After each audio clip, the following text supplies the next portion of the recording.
I'm muted. Hi, everybody. Excuse me. Sorry. Hopefully, you can hear me now. I don't know why I was muted, but we should be here now. Hopefully. My bad, y'all. Okay. My bad. Okay. So there's a little delay, but hello, everybody. Welcome. Thank you so much for your patience. It is day 2 of Black Girl Creative Week, and I'm so excited. Today we're going to be talking about being a kid again.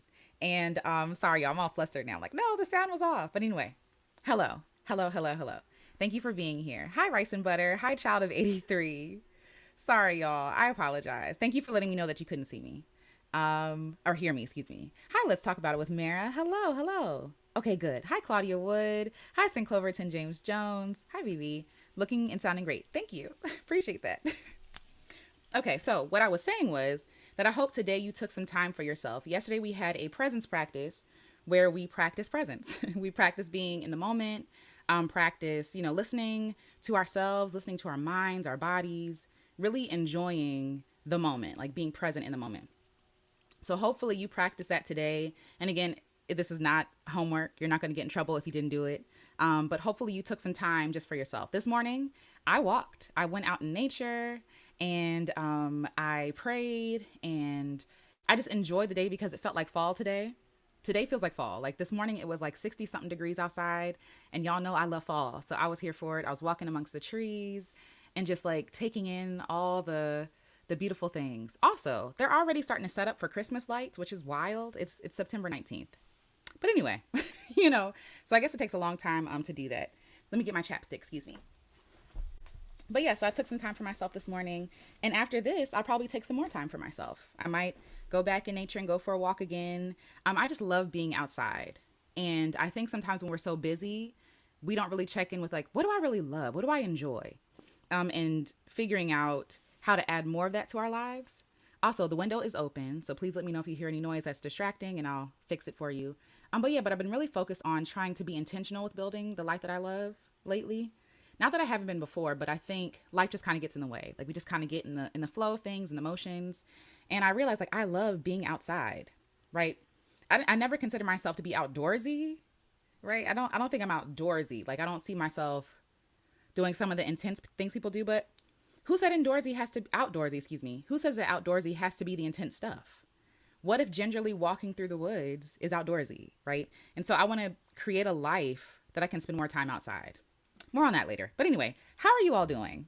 I really hope that you're doing well. Again, thank you so much for being here.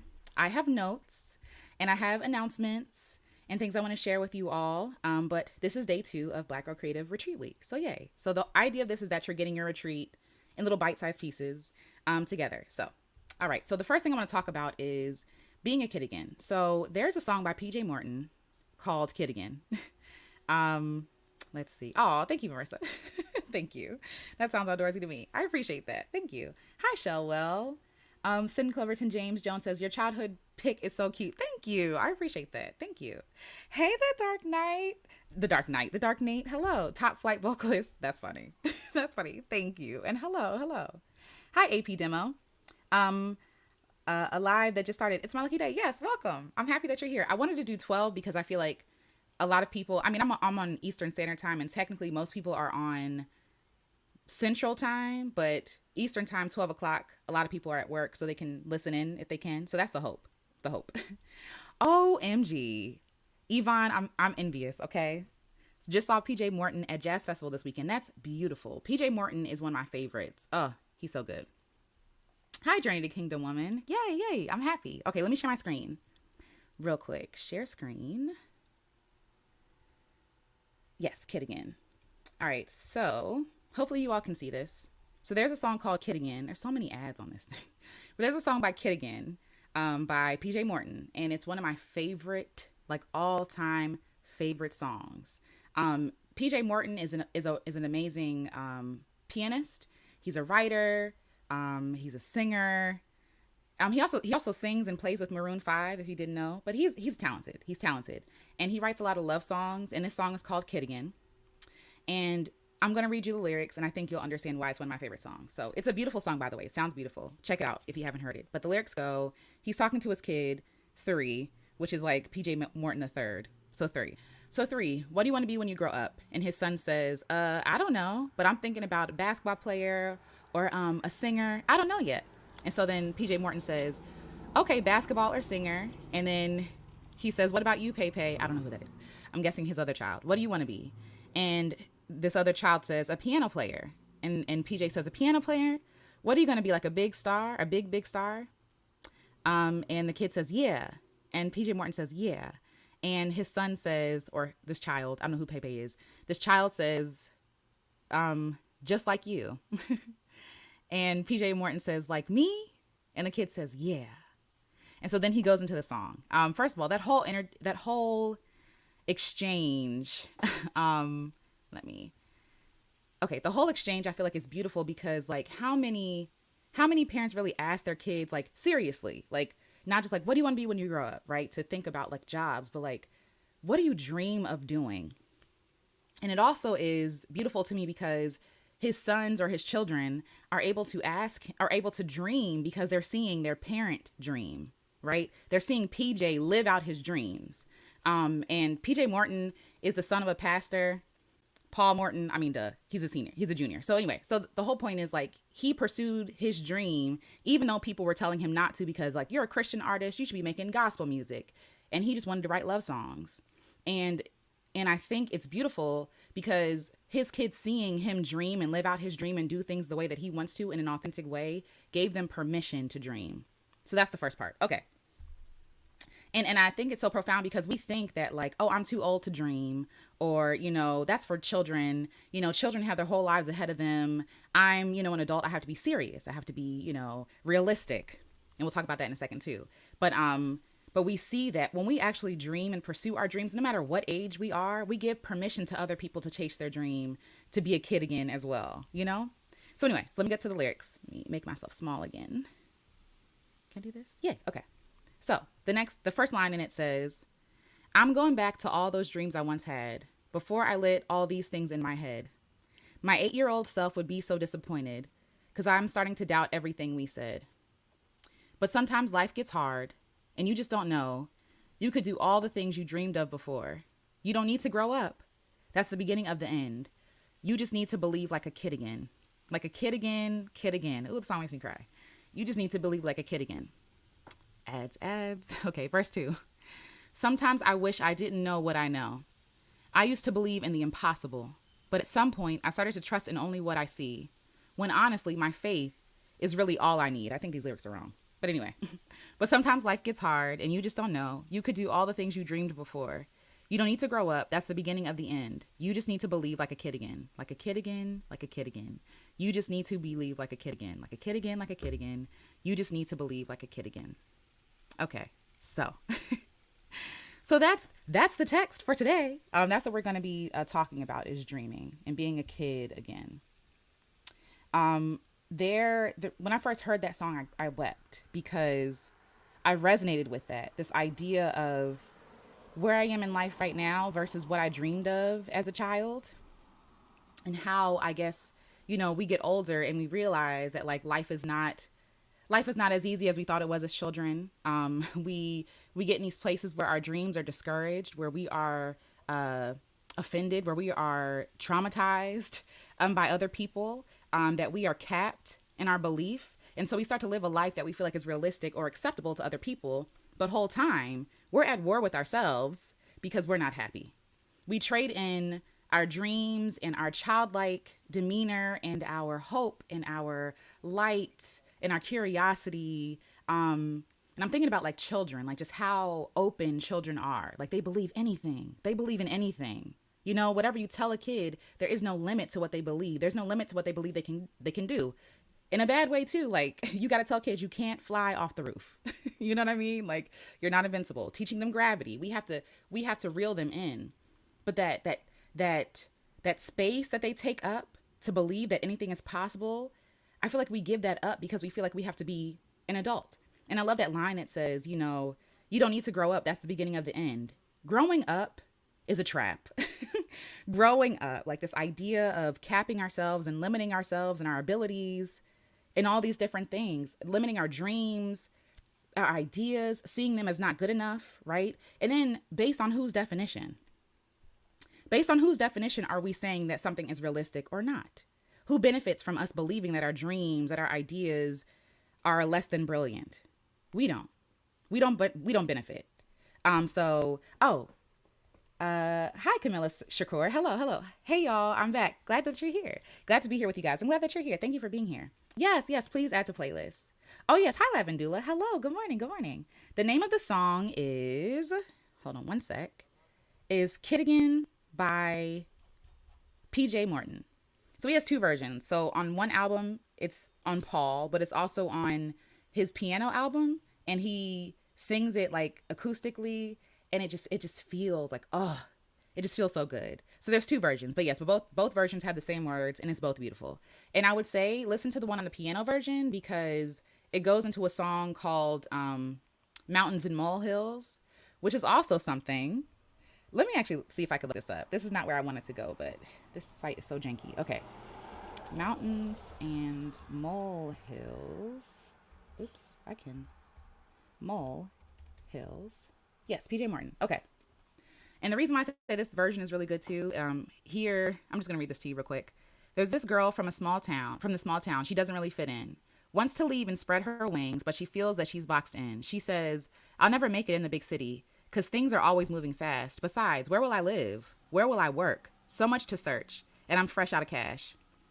Then the bridge says, stop the excuses. Don't believe the lies. Make up your mind. And you've got to try instead of making mountains out of molehills when they're not even real. That's a word, okay?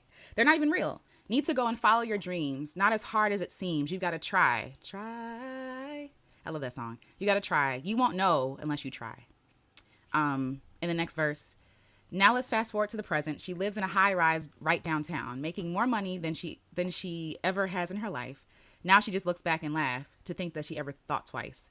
She made up her mind. She did what she felt. She listened to her heart and nobody else, and she stopped making mountains out of molehills when they're not even real. Need to go and follow your dreams, not as hard as it seems. If there's ever a time you're doubting, I'll be right here to encourage you. If you feel like you're falling, then just take my hand. I'll pick you up and show you it's not as bad as what it seems. Making mountains out of molehills when they're not even real. Okay. So anyway, they're all these ads. Sorry, y'all. It's just so messy. Okay. So both songs are beautiful. And I think that they go hand in hand together. And again, that word of like, we fear what's not even real. We fear what we think is going to happen. It's not happening, right? It has a potential to happen. It could happen. But a lot of times the stuff that we fear don't be happening. The stuff that we're worried about, it's fine. It's taken care of. And I needed that even in this moment, because there's some things that I want to do that I'm just like, well, how? Sometimes it's not up to us to worry about the how. It's just like, just do. But anyway, so that song is what we're going to be talking about today, is being a kid again. Yes, listen. Beautiful. Hi, Enough by MNT. Hello. Hi, Evoke Nations. Hello. Good morning. Oh no, you're not late. We're just starting. And yes, the lyrics of that second song is gonna make me cry. Listen, when I hear that song, I want to cry. I often do.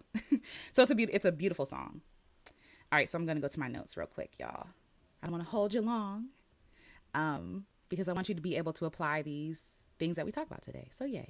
All right. So as a child, we're free. We're creative. We're brave. We're open. We're authentically us. We dream big. We take a box and we make it into a spaceship, into a house. We design things. We invent things. We create things with our fingers and paint.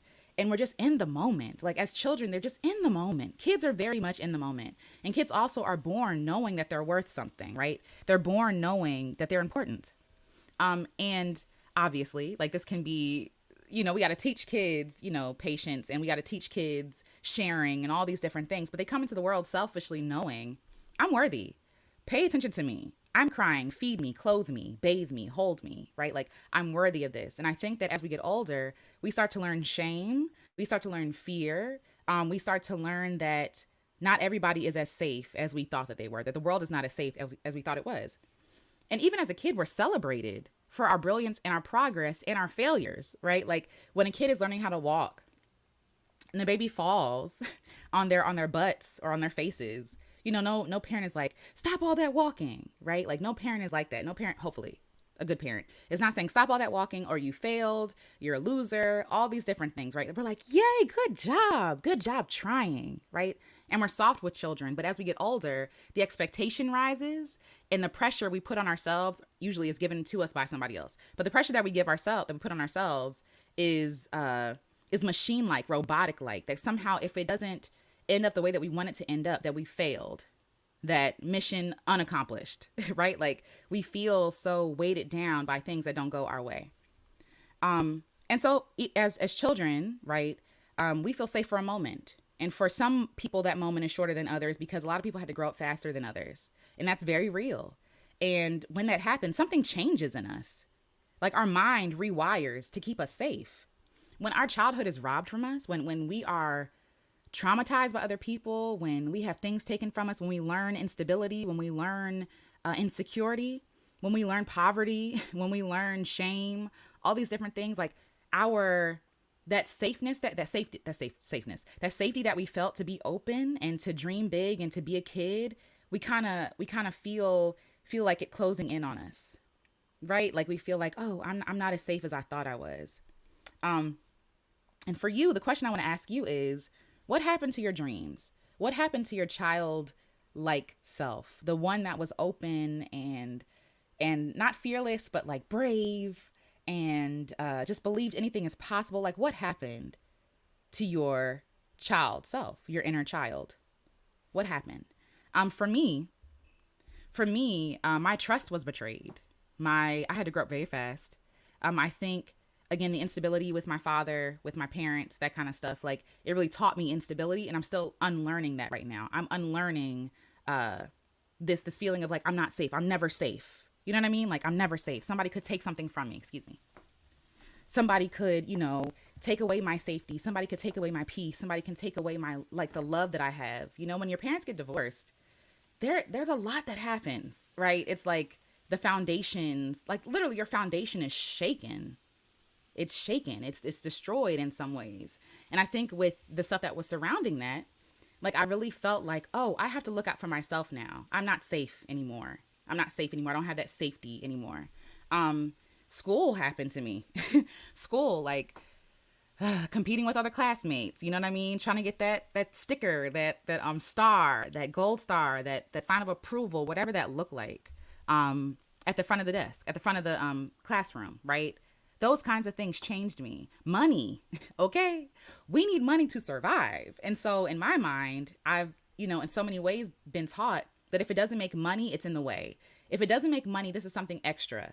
Or if it doesn't make money right away, this is not a priority. What is a priority is money and making money and acquiring things and reaching a status that people say that I should be at. Rejection, the feeling of, I think I told you all that story. Yes, I did. About how I was dancing at this camp and this lady basically, because I messed up on like a turn or something. I can't even remember what it was, but I messed up on a turn and I had to been like, I was a kid. And because of that, she sat me down. And that taught me shame and rejection and perfection. That if I'm not perfect, then I don't deserve to be seen. If I'm not meeting the standard, I don't deserve to have my voice heard. I don't deserve to move my body. Like I feel like even with dancing, teaching you that you're in your body wrong, you're feeling the music wrong, right? And it feels like something is wrong with you. And so that's what that taught me. Depression. When you're depressed, you don't have energy for much. You don't have energy for much. There are bouts of depression that I have where I feel like everything sucks and what's the point, right? Failure, again, wanting so desperately to fit in. I've been an outcast my whole life. I've been the weirdo. I've been, the person that people call on when it's convenient, but not really wanting to hang out with you. That feeling, that in between, like, oh, whatever. I'll call Alicia when I'm going through something, but other than that, I don't really care.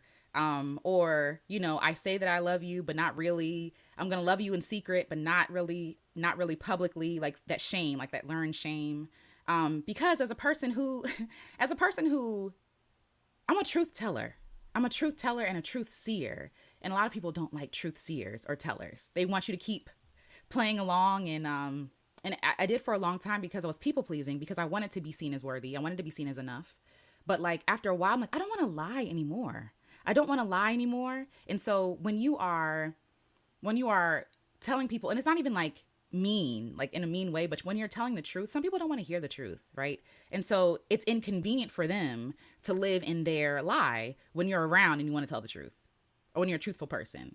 You know what I'm saying? Anyway, so those things, wanting desperately to fit in. So I shrunk myself to fit in, right? Like I shrunk myself. I took half of myself off. And what does that teach you except that you're not good enough, that you're not good enough wholly as you are. So you have to section off parts of yourself that other people don't want to see, other people don't want to be a part of. I've talked about this before. Even in my dating life, I've had men tell me that basically I was too much. I was too much, whatever that meant. Too emotional, too happy.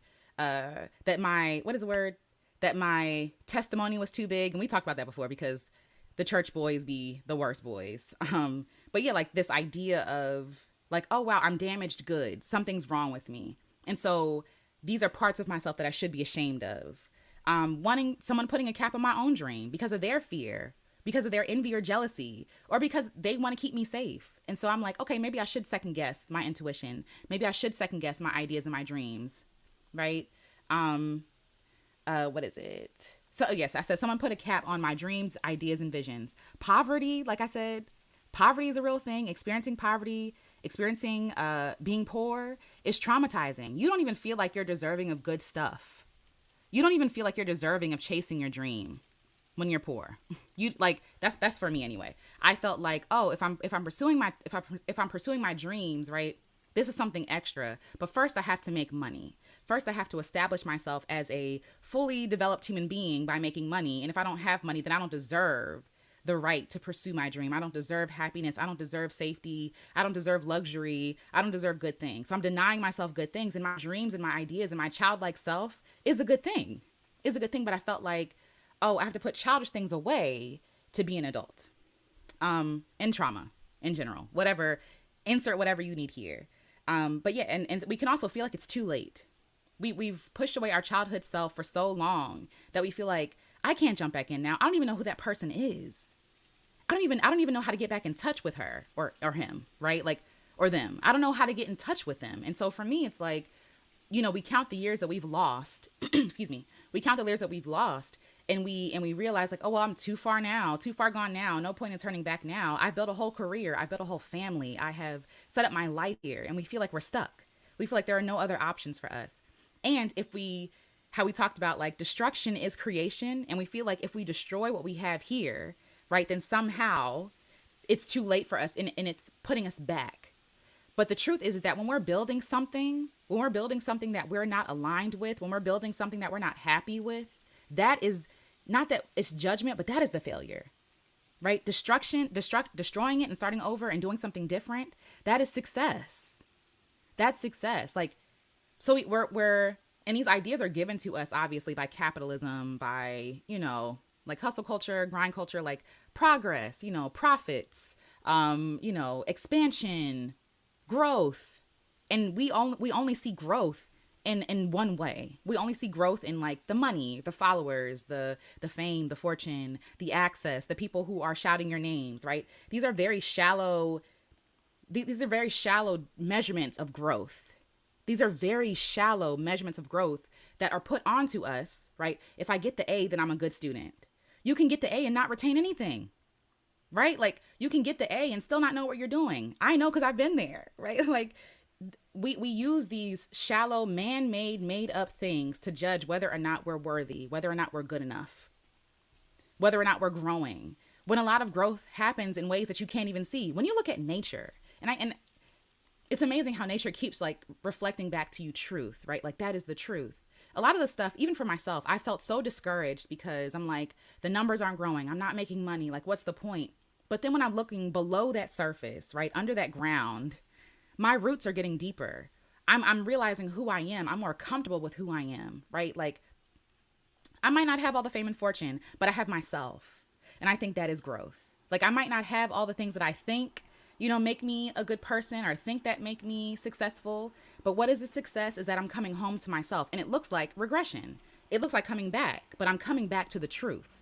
And I think that, like, just like with nature, if you don't have a rooted system, like deeply rooted, something comes and blows it away, it's gone. My husband used this example recently because I was frustrated with something, and he was talking about like the bamboo tree. And I'm sure we've heard of this analogy before, but before a bamboo shoots out of the ground, it shoots down first. It goes down. It's below the surface. You can't see what's happening. And so it feels like, dang, I put the seed in the ground. Why is nothing happening? Meanwhile, it's happening below the surface in ways that we can't see. But the bamboo knows what it's doing. The bamboo shoot knows what it's doing, right? And so eventually it shoots up. And when it does, it goes, right? And I think for myself, I'm learning that if I'm not rooted, any success that's built on top is not sustainable. It's not safe. If I'm not grounded in myself, if I'm not grounded in God, if I'm not grounded in the moment, if I'm not grounded in truth, then everything I build on top is not sustainable. It's not going to work.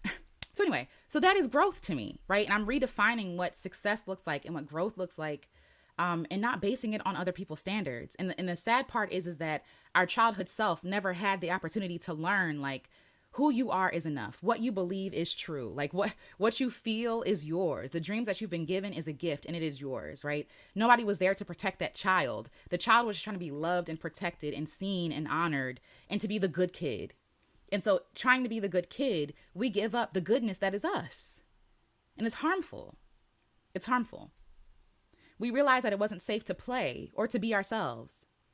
It's when you're struggling with poverty, when you're struggling with feeling like you're not enough, you don't feel safe, period. But you also don't feel safe enough to play, like play.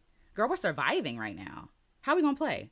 It feels unrealistic, right? There's no time for this. It's extra, right? And if it doesn't make money immediately, then it doesn't count.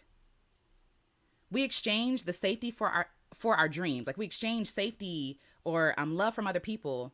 We gave them our dreams in exchange for their safety. And then we realized that's not safe. That's not safe, right? Usually, if we're giving up parts of ourselves to fit in with other people, you're still unstable. There's still instability there. There's still insecurity there. You're still kind of auditioning for their love and approval. You're still kind of auditioning for their acceptance.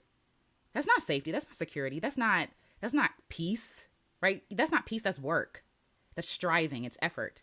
And then you realize like, wow, I gave up all of myself. I gave up my full authentic self for this thing that is so finicky, that is so fragile. If I say no to this person, they're going to throw me away. Why did I throw myself away for this person? Yeah. We feel at war with ourselves when we put down ourselves to be loved and accepted by other people. We don't even like ourselves because we know that's not who we are. We feel at war, right? So I said, so our dreams and desires call to us. I don't believe that dreams die. I have heard this said and I agree. I believe dreams turn into a cancer. I don't think that dreams die. They turn into a cancer.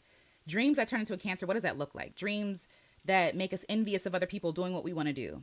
Dreams that make us jealous, right? Afraid that somebody's going to take our position. Not being at peace, knowing that we're not living our authentic selves, right? So all these things like keep us at war with ourselves. There is no safety in cutting yourself down. There's no safety. That's harmful. That's self-harming. When we were children, we were open enough to believe that anything was possible, anything. And then we were told to be realistic. But again, the question is by whose standards? Who determines what is realistic and what is not? You know? So yes. Hi, Elle. Yeah, she made it. Hello, welcome. Thank you for being here. Hi, Albert. It's good to see you. And yes, Marissa is here. Yes. I'm in good company. I'm happy that y'all are here. Thank you. Let me go back and see what you all were saying. Yes, our brains are literally changed by these traumas. Yes, literally. And hello, Sunny, Manny, and Albert over on Facebook. Thank you so much for the like and the love. I appreciate that. Hi, Jackie Morris. This conversation makes me cry. Discouragement of people I trusted crushed my dreams. And I'm sending you so much love. I know what that feels like. And it's hard. It's painful. And thinking I need resources I didn't have at the time to aid me in pursuing a dream. Yeah. Yes. And there's kindness there, there's softness, there's self-forgiveness, there's grace because you didn't know. You know, there's so much stuff that I used to be ashamed of. And not saying that you feel this way, but like there's a lot of stuff that I'm just like, dang, I regret, blah, blah, blah. But it's like, I don't even regret it necessarily because I didn't know. And had I not done it, I wouldn't have found my true self, right? Like, and I do think there are things, I don't want to overly positive this joint, right? Like I don't want to put salt and sugar on trash. What I'm trying to say is like, there's grace for my younger self because my younger self didn't know any better. She was trying the best with what she had, with the resources available, the people she knew, the information. And I think she did a pretty good job because she got us here. You know what I mean? So there is honoring that, and there's also grace. Like I hope that you're meeting that with grace and not with like a judgment of self. Because that's not fair. That's not fair. Yes, money, yes. That's why I haven't been doing my podcast. Ooh, this is good. We should talk because you can get started with nothing. You can start a podcast you can start by talking into your phone as a voice note. You don't need money for a podcast. You know what I mean? Like, we'll talk. We'll talk. Same. Yes, yes. Marissa says, when we're in such vulnerable positions as children, yes. And adults unfortunately use their power to hurt us. Yes, yes. And big hugs to everybody who experienced that. Yeah. And I also say that even the adults that hurt us, some of them, right? Some of them have their own undealt with things that they're putting onto us, right? So some of them mean well, but because they haven't dealt with their own fear, their own shame, their own judgment of self, that they're putting that judgment on us. Like, you can't go this far because when I went this far, I got hurt. Or when my friend did this, they got hurt. So I don't want that to happen to you either. And so sometimes that love can show up in ways that are actually harmful, you know? So yes, yes. Hi, Marshana Clark. Hello, hello. Jackie says, discouragement from the people I trust that are not being taken serious. Also, heavy on not having the money or knowing resources to help me pursue the dreams. Yeah, no, that's real. That's real. It is. Hi, Ace Mod.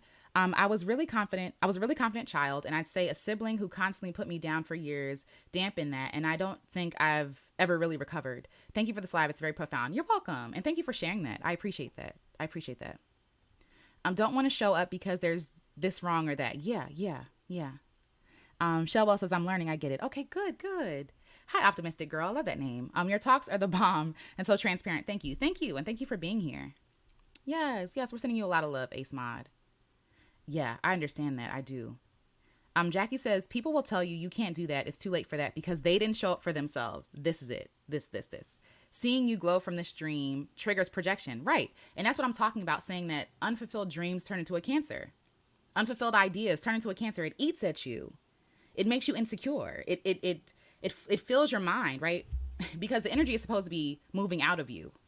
That energy, but like when it gets stopped up and backed up, it eats away at your confidence. It eats away at your resilience. It eats away at your, what is the word I'm looking for?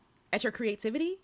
You know what I mean? Because you're carrying the weight of so much that you're not supposed to carry. You're just supposed to push it out of you. So yes.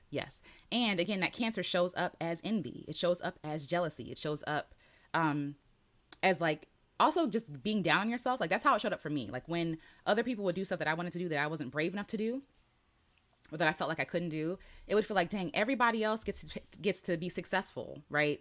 But I don't, because somebody already took the idea, so I can't do it. You know what I mean? Like self-condemning. Yes. Ace Mon said, I also say losing the childhood innocence. Yep. That everyone is safe. Seeing myself and family members being treated poorly and horrible words being said because of characteristics we can't change. Yes. That's a big deal. I feel like we all have that moment where we feel like, oh, I'm not safe anymore. You know what I mean? Like, oh, wow, what? Like that can happen? That can happen to me? Things that like blow your mind because it's like, wow, what? Like that's possible? People are capable of that? Yes. Hi, Slim Jim Longfoot, this name. Hey there, you popped up in my feed, already digging your vibe, fellow artist. Hey, hello, fellow artist. Thank you for being here. Thank you. Hi, Albert again. Yes, shallow concepts. Exactly. Yes. I'm good enough by still breathing, period. I love that. And we're going to talk about that too, because a lot of our idea of self-worth and this idea of like, what is success comes from other people. When it's like, no, like I am a success because I am, because I exist. I'm successful and I get to determine what success looks like and sounds like. Me, not other people. I do. You know what I mean? And of course, like if you have certain standards that you hold yourself up to, do that, right? But like when it comes to creative ventures, when it comes to your life, as long as you're not hurting nobody, you get to determine what success looks like for you. You have that permission. You have the authority in your life to do that, to live the life that you want to live. And blessings to you. Thank you. Thank you. Camilla says, oof, that was a word right there. Struggling to be good as, yeah, struggling to be the good kid. We give up the good that is us. Yes, exactly. Exactly. Hi, Tanisha R. Yeah, it's not. Yeah. Yeah. Let's see. Hi, girl, you're melanin. It's good to see you. Hello, hello. Let's talk about it with Mary. Says, growing up in an abusive household, it was tricky to find a time I felt safe. Yeah, I'm sorry about that, Mary. I'm sending you so much love. I know what that feels like, to not feel safe in your own home. That's a big deal. Like the one place you're supposed to feel safe in, you have no safe place. You feel homeless. Like you feel like you don't have, like, because home is supposed to be safe and secure and warm, like in a perfect ideal world, and you have no safe place. And so with that, I had to create my own safe places. But yes. I guess before grade school, narc parents start abuse on their kids when they become independent. I'm sorry about that. I'm sorry. And yeah. My art became my safe space. I think that's how I started, like, writing and journaling and all that stuff. And it shouldn't have been that way, by the way. I don't want to say like, oh yeah, this is a great story. No, it shouldn't have happened, and it shouldn't happen to you. So I'm sending you a lot of love. Isn't it insane to think there are people who have never had to worry about money or have felt unstable in that way, in that way, a day in their life? Yes. It blows my mind. It blows my mind. And I still try to, it's hard because yes, the trauma is real. The financial trauma is real, but it's hard to try to put yourself in a different mindset. And I still try to put myself in that mindset. Like, okay, if homeboy or homegirl can do it, so can I. You know what I mean? Yes. And yes, we'll talk about that. But yes, it is insane. It is. You can export audio from Zoom for your podcast. Exactly. Yes. You can record. Thank you. Kiash Shane. Forgive me if I'm mispronouncing this. Please correct me also. But yes, you can use Zoom to record yourself on video and on audio, export it and upload it. Keep it simple, okay? Keep it real simple. Yeah, but yes. True comments are being delivered by the host and in the chat. That's good. That's good. The compression of expression is what erodes into depression. Come on, rhyming. But yes, the compression of expression is what erodes into depression. I love that. And I agree. I 1,000% agree. Hi, WFS. That part about being convenient friend to people who, when others are not available, is my experience. And I'm so sorry, WFS. It's painful. It feels lonely. It feels so lonely. I used to be so sad because I felt like I was a catalyst in a lot of people's lives. And that made me mad because they never said thank you. They never stayed. They got what they wanted and left. It's like that poem by Maya Angelou. They all left, or they left. And that's how I felt. Like, I felt like, dang, like, I thought we were friends. And it's like, oh no, you were actually just using me for social currency. Not that I'm anybody, but like, okay, let me take that back. I am somebody. Okay. I am somebody, but not that I was like a socialite, but like using me as like the friend to jump off of. I don't know if that makes sense. The friend to jump off of. That's what that felt like to me. And I was very sad about that because people would leave. And I'm like, oh, I want to be friends. That's how I am with most people anyway. I'm just like, I just want to be friends. But yes. Child of 83 says, we really need some type of social resolution to rethink what it means to be a child and an adult. I love that. The crazy thing is adults are children with different life experiences, if that makes sense. And this is where we're going, right? The adults, us, I guess we're the adults now. When did that happen? When did I, assume this responsibility? But we're the adults now, right? And so adults are only children with more experience and age and bigger bodies. That's the only difference. We've reached a level of maturity. We have developed in our bodies and our minds, hopefully, depending on like what age you are, which is also fine. Take your time. But like, there's no difference between me here and that girl on that thumbnail. There's no difference. There's no difference. I am she is me, right? She is in here somewhere. You know what I mean? And so a lot of times we think that when we get older, we shed the younger us, when really we're supposed to take the younger us. Like now that parent that wasn't supportive, those friends that weren't supportive, whatever your story is, you can be that person in that child's life. You are that person in that child's life. You can give yourself permission. You can give your child self permission because that is you. Right? So, yes, I agree. Child of 83. I love that. Oh, okay. Thank you. Kia Janae. Kia Janae. Ooh, that's so pretty. Kia Janae. I love that. Thank you. Thank you for correcting me. I appreciate that. Thank you. Shellball says it can be hard to move and you keep standing still because you're scared. Yep. Stop holding tight and fight. It will be all right. Y'all are poets. And yes, I love that. I love that. Camilla says, I definitely relate to the being the catalyst, not for social currency, but like spiritual growth. I'm still working to heal from those experiences. And same. Same. Yes. Okay, good. Okay, I'm glad that makes sense. And yes, I agree. We are the children. We are our, that like, I implore you to take, if you can find one, a child picture of yourself, set it up somewhere. Okay? Set it up on your phone. I have mine on my phone. Oh, okay. It's a test. Emergency alert. But yeah, I have mine on my phone to remind me of who I am. Hold on. That she is deserving, that she's amazing, and I'm finna make her dreams come true. You know what I mean? Like, that's the goal. And it's beautiful, I think, because now I don't have to wait for other people to give me what I need, if that makes sense. Like, yes, I need community. I'm not doing this by myself. I'm not alone in this at all. But like, I don't have to wait for permission because I am the permission. I'm my own permission, right? Like, I'm my own caretaker. And so I get to pour into myself in ways that other people could not or chose not to. You know what I mean? I got me. And not in this like super independent, I don't need nobody. I'm not even talking about that. I'm just talking about in general. Like, I got me. I'm not alone. I got me. So yes.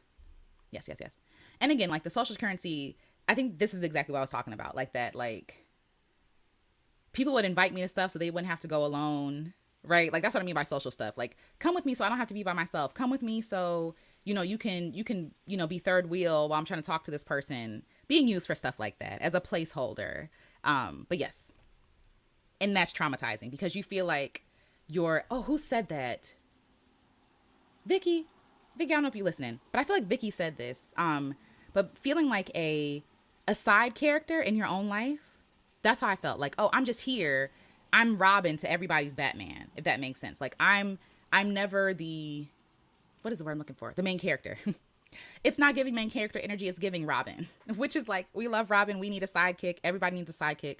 But it felt like I was that, and I wasn't being the main character in my own life, if that makes sense. So yes. Okay. Yay. Oh, yay. You have yours on your phone too? Awesome. Yes. Me too. I'm like, hey girl, every time I swipe open my phone. Yeah, and you're welcome. Pronouncing people's names correctly is a big deal to me. Like, don't give me the nickname. That's easy. Tell me the name and I'm going to practice, and I might mess it up again. So please forgive me in advance, but I'm committed to learning how to pronounce people's names. It's a big deal. Your name is a big deal. It was given to you with intention. So I want to honor that intention. Winehouse did 33. I'm at a time in my life where things are extremely difficult for me. I just turned 30, and because I grew up with a narc mom and grandmother and dad who has traits, I lost my identity, and I'm so sorry. And I'm sending you so much love. That should not have happened.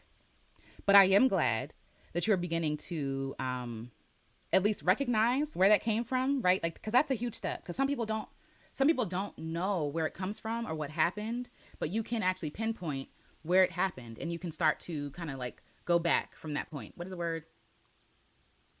Reverse engineer. So yes. That picture of you in that dress makes me think that we all had the same dress in elementary school. Exactly. Okay. All right. So let me get to the nitty gritty. I don't want to hold y'all too long, but yes. So day 2 is about play. It's about playing. It's about being a kid, giving yourself permission to be silly, to not be perfect, to not have all the answers, to not know, to research, to play, to do things in an unconventional way, in a way that people don't necessarily usually do things, because you deserve to explore your curiosities, because your curiosities are speaking to you. I really believe that nothing is coincidence. I don't. I think that people are fascinated with stuff because it's for them. It's supposed to speak to them. And some people are not fascinated with the things that you are because it's not for them, right? So if that's the case, then like we should listen to them because our curiosities, our ideas, our dreams, they were given to us. That's what I really believe. And they're here to teach us something and to bring something beautiful into the world, even if it's just bringing a more authentic you into the world. That's it, right? No pressure, just being yourself. Okay, so like I said, we were born creative. You're born creative. You don't have to learn how to be creative. You are born creative. Again, leave a kid alone in a room with some boxes, some toilet paper, some blankets, a table, a chair, right? You're going to come into forts. You're going to come into swords and like the roll of the paper towel, not toilet paper. You're going to come in with swords and, clothes from the toilet paper. Kids are infinitely creative. They're infinitely creative. And you don't lose that. Like we talked about before, you use your creativity every single day. When you're driving, when you're eating, when you are fixing something, when you're, working through a problem that's frustrating you, all of that requires creativity, all of it. And you don't lose it. You learn to harness it in ways that are helpful and beneficial to you and your community, right? So many of us have taken our creativity, though, way too seriously. We've taken our creativity way too seriously. We put so much pressure on it and we work it to death. We work it to death. We're way too hard on ourselves and the gift that is creativity. We turn our gift into a curse. We turn it into a burden, right? We feel like it's not enough. We start measuring it based on human standards, which again are all shallow and all fake and all made up, by the way. Everything, when you realize everything is made up, you become so free. It's like, oh, I don't have to do that. You don't have to do that. You can do whatever you want. As long as you don't hurt nobody, you can do whatever you want. Okay, so we're way too hard on ourselves and the gift of our creativity. Babies are endlessly creative, right? Playing pretend, following their curiosities. They don't force anything. Babies don't force anything. Children, like little baby babies, they don't force much. They might be frustrated that things don't work the way that they're supposed to. They can't figure out how to like walk backwards. You know what I mean? But kids don't force stuff. They flow. One moment they're a pirate. Okay, we're changing the story now. I don't know do y'all remember playing pretend with your friends? And you're like, okay, right now. And I saw this, what is it? Help me. What is it called? A reel on Instagram. And she was like, what you thought your kids were doing when they were playing. And really you're like, okay, I'm going to be this. I'm going to be this. And you're going to be that. You play that for 5 minutes, right? You're role playing and then you switch it up. Okay, now I want to be a dragon. Oh, can I be a tree? Let's go outside. Like kids are always on to the next thing. Kids are always present in the moment. Kids are always in the moment. And it's frustrating to us sometimes because like we're never in the moment. We're always worried about other stuff. And so when kids ask to play with us, right, we feel like, oh, I can't do that right now. I'm too busy. Like, girl, we can't play. I got to pay bills, right? We can't play X, Y, and Z. Insert reason here. And so again, they don't force anything. They improvise. Kids they improvise. And for little people with big emotions and little words to express those emotions and understanding, they really go along with the flow. They really are tied to their parents, right? Like they're in changes all the time. They're always changing. We're going to the store. We're going here. You're going to sit in this cart. You're going to sit in this chair, right? Like kids are pros at adapting to things. They're pros. Okay. We judge our work way too harshly. Because of the school system, because of all these things, right? People, judgments, capitalism, white supremacy, all these things. We judge ourselves based on our output, based on our productivity, based on how many other people liked it. You can love something. I have made things. And because nobody else liked it or loved it, I'm like, oh, it must not be good. What? No, I enjoyed it and I enjoyed the process, right? So we even attach our self-worth to what we create. It's too much pressure. Your gift of creativity was not given to you to judge yourself by. You're putting way too much pressure on your creativity and on yourself. You are too fragile. You are too gentle. You are too precious to put all that pressure on you. You're human. You're human, which is one of the most beautiful things to be. Have grace with yourself. Have grace with yourself. These systems that were created are too harsh for us anyway. These systems that were created were made for machines. Were made for working enslaved people like machines. And we're applying that same hustle culture, that grind mentality, that those limiting beliefs, that enslavement on our creativity, which our creativity is supposed to make us free. It's supposed to set us free. But we're using our creativity to bind ourselves, to judge ourselves, to say that we're not good enough. Okay. It's not healthy. That's what I wrote down. It's not healthy. It's not good. It's not healthy. Let's become kids again. Let's become kids again. To unlock our creativity, to live a joyous life, to be healthy. We talked about that before too. How joy is not like extra, right? Like joy is not the ice cream. Joy is not the reward. Joy is necessary. Joy, without joy, you die. Like, I really need you all to understand this. Without joy, without play, without fun, you die. You get sick. You're stressed out. There is no relief.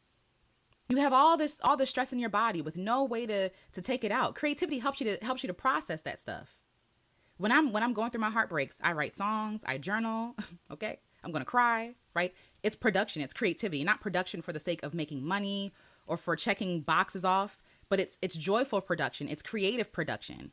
Crying is creative. You're creating tears. You're creating an outlet for your body to release stress from your body. When they test tears and they see toxins in your tears when you cry when you're sad versus when you're happy. It's a different composition.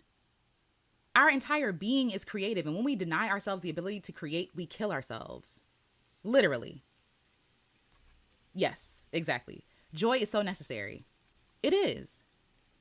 It is. Let me see. Because I have some notes about joy that are really important. Okay. Let's see. So joy. So Black women specifically, Black folks specifically, right?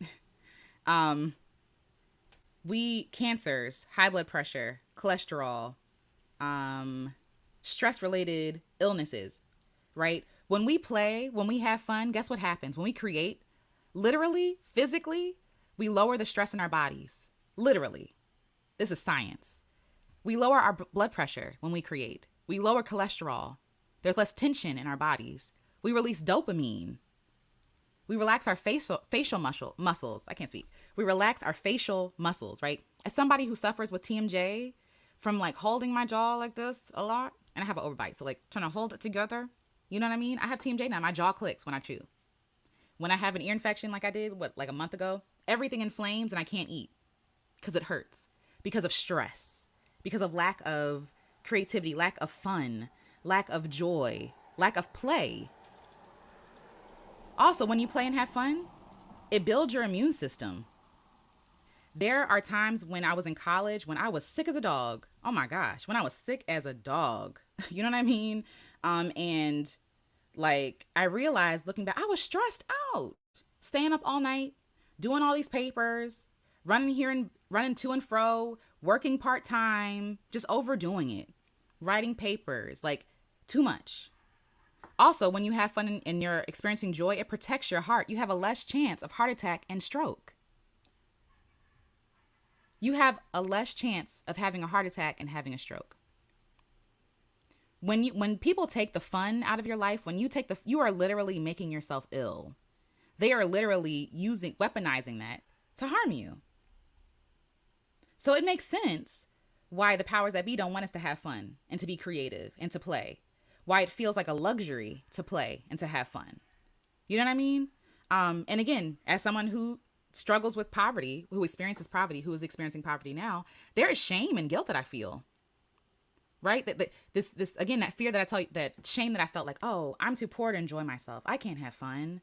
I have to be responsible. What's more responsible than taking care of yourself? What is more, you can have all the money in the world. Like, and I'm not poo-pooing money. I'm not poo-pooing wealth. All that stuff. Get it, right? Get it. Make that money. Don't let the money make you, right? But like, what is the point of having all that money, having all the approval in the world from everybody, and I don't have myself? What's the point? Anyway. Anywho. So like when people talk about like Black joy, I feel like that's why Black joy is so revolutionary. Because a lot of times we find Black joy in the fringes, but we choose to have Black joy in spite of everything.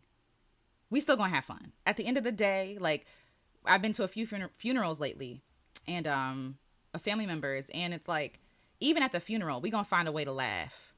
We're gonna find a way to joy. Like joy for Black folks is survival. Humor for Black folks is survival. Like there are people who don't get the jokes we make. They feel a little dark. They feel a little heavy as long as you're not harming anybody, right?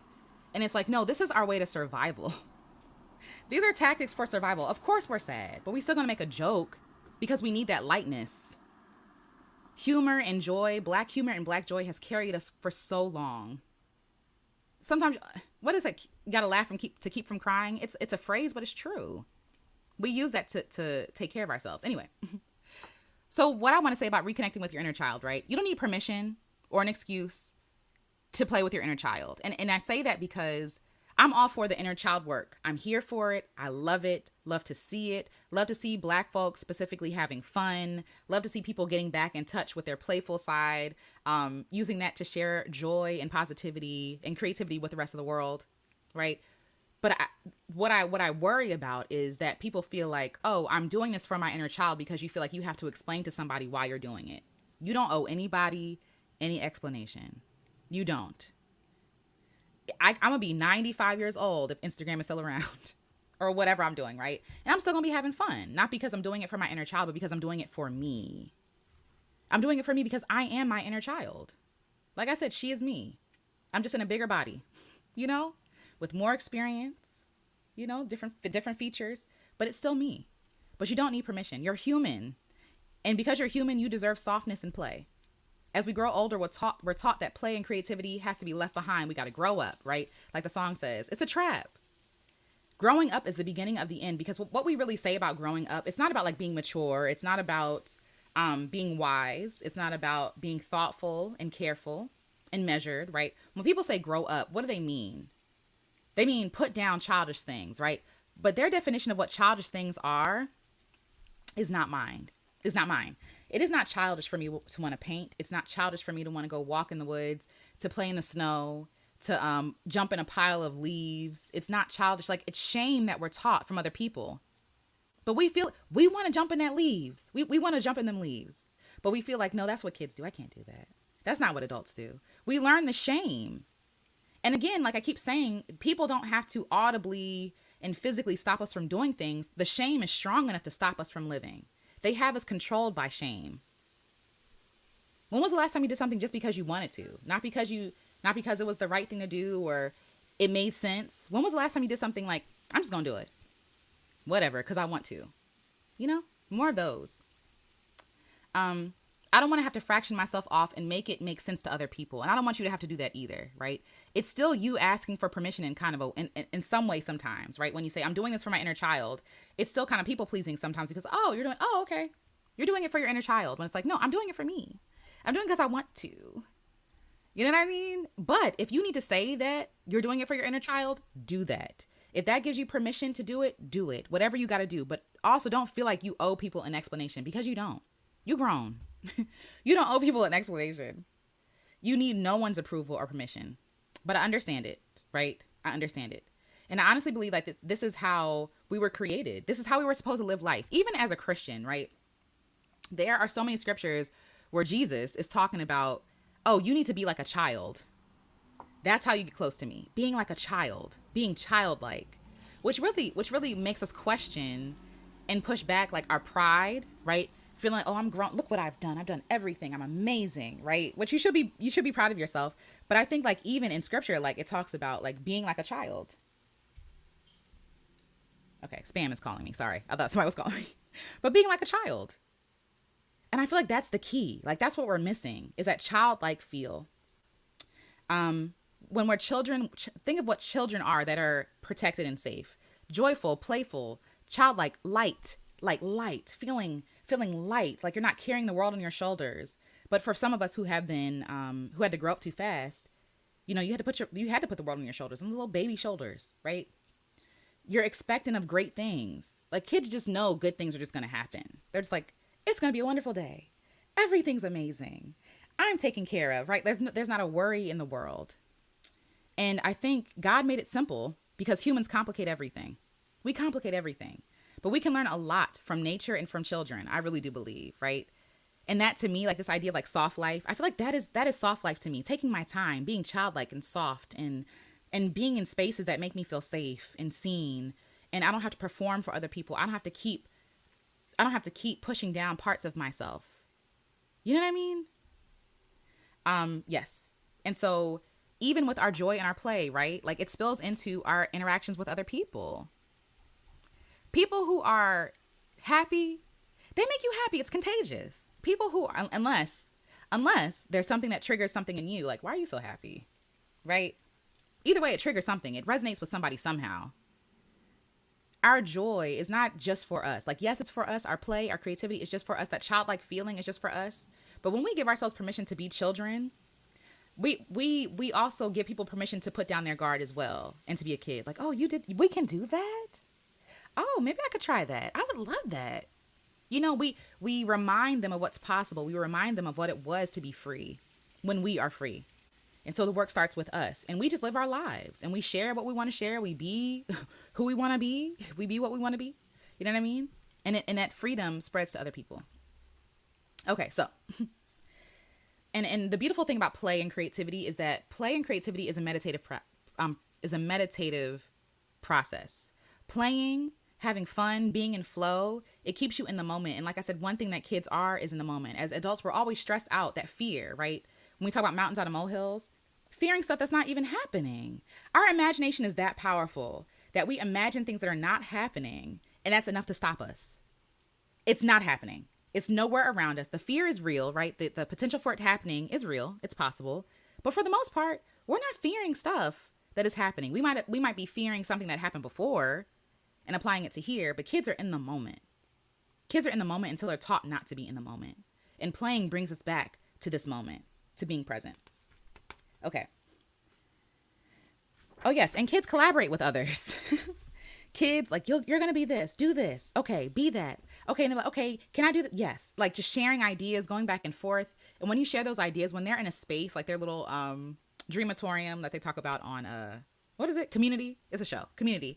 And they have a dreamatorium where they go in and they just play. What if every adult created a dreamatorium? A playroom, a place where they can just be themselves and lay down all the burdens of being an adult, of the expectations, the weight of the world, and play. And play. Babies are natural storytellers. They will wrap you up, okay?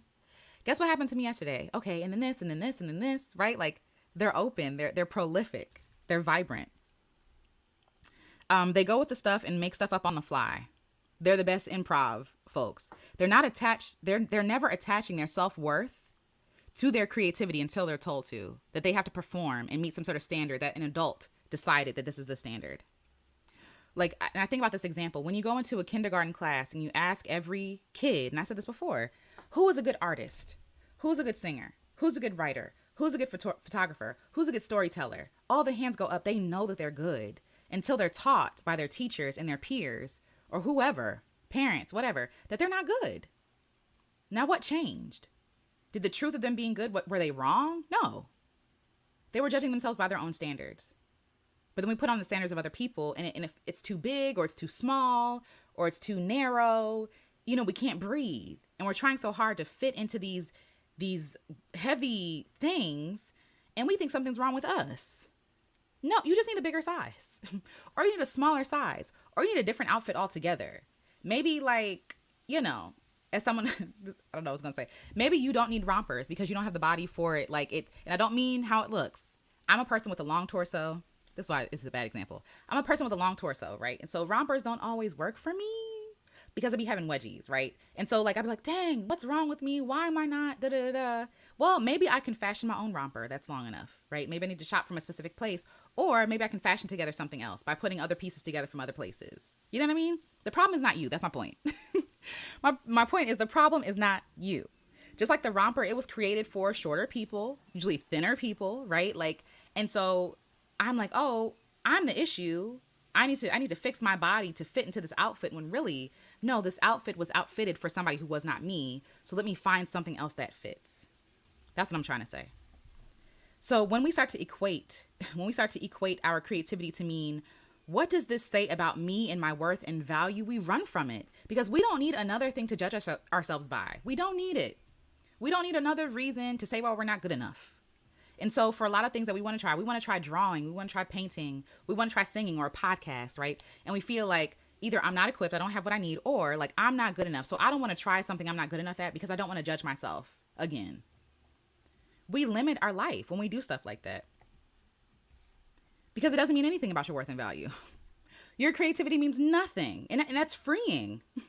Your creativity, what you make, is beautiful, right? I'm not saying that it's not important. It's not like, because I'm always say what you create, it matters. It matters, but you're creating every single day. Even if you're not making art, you are creating every single day. You're creating a life. You're creating a relationship with somebody. You're creating, good vibes when you smile at somebody, right? Like, you're creating every single day. So don't just limit this to art, because it's not just art. But what you create doesn't mean anything about your worth or value, and that frees you because now you can create whatever you want. Now you can create whatever you want. And obviously it's easier said than done, but please try to hear me out. Because when we get older, we're more reluctant to own the things. Like, we're more reluctant to say, like, yeah, I draw, or I doodle, or we say stuff like, I doodle. I don't draw. Yes, you do. It might not be an artist that you're looking up to, but you draw. You sing. Everybody sings. You sing in the car. Doesn't mean that you have to be a professional singer. You are creative.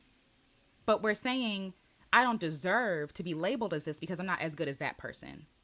And all of these things start with comparing ourselves to other people or what other people say about us. So how do we get free? By softly surrendering. Softly surrendering. Pursuing joy, alignment, and peace over everything else. Joy, alignment, and peace over everything else. Follow that curiosity, right? Children know that they're invaluable, selfishly. They know, right? So that allows them to create and to take up space and to make noise and to give voice to the T-Rex dinosaur in their hands. Can you lower your voice, please? Thank you. Inside voices, right? Like, they know to take up space until someone teaches them that, let me lower my voice, right? Like, and yes, there's a time and place for that because yes, please respect the volume level, right? But also, what is that also teaching? When we're always told to lower your voice, to humble yourself, to how that shows even in today's society where Black women are being humbled every single day. You should expect less. Don't expect more. Lower your dreams. Set your sights on something lower than what you really want, or different. I won't even say lower. Different than what you want, right? Like, that shame we carry with us, and it stops us from living and being our true authentic selves, and that is dangerous. That is dangerous. Kids are not forcing anything. They're allowing things to be as they are without bearing on their self-worth or value. And there's a deep knowing that they're enough. But somehow we lost our enoughness.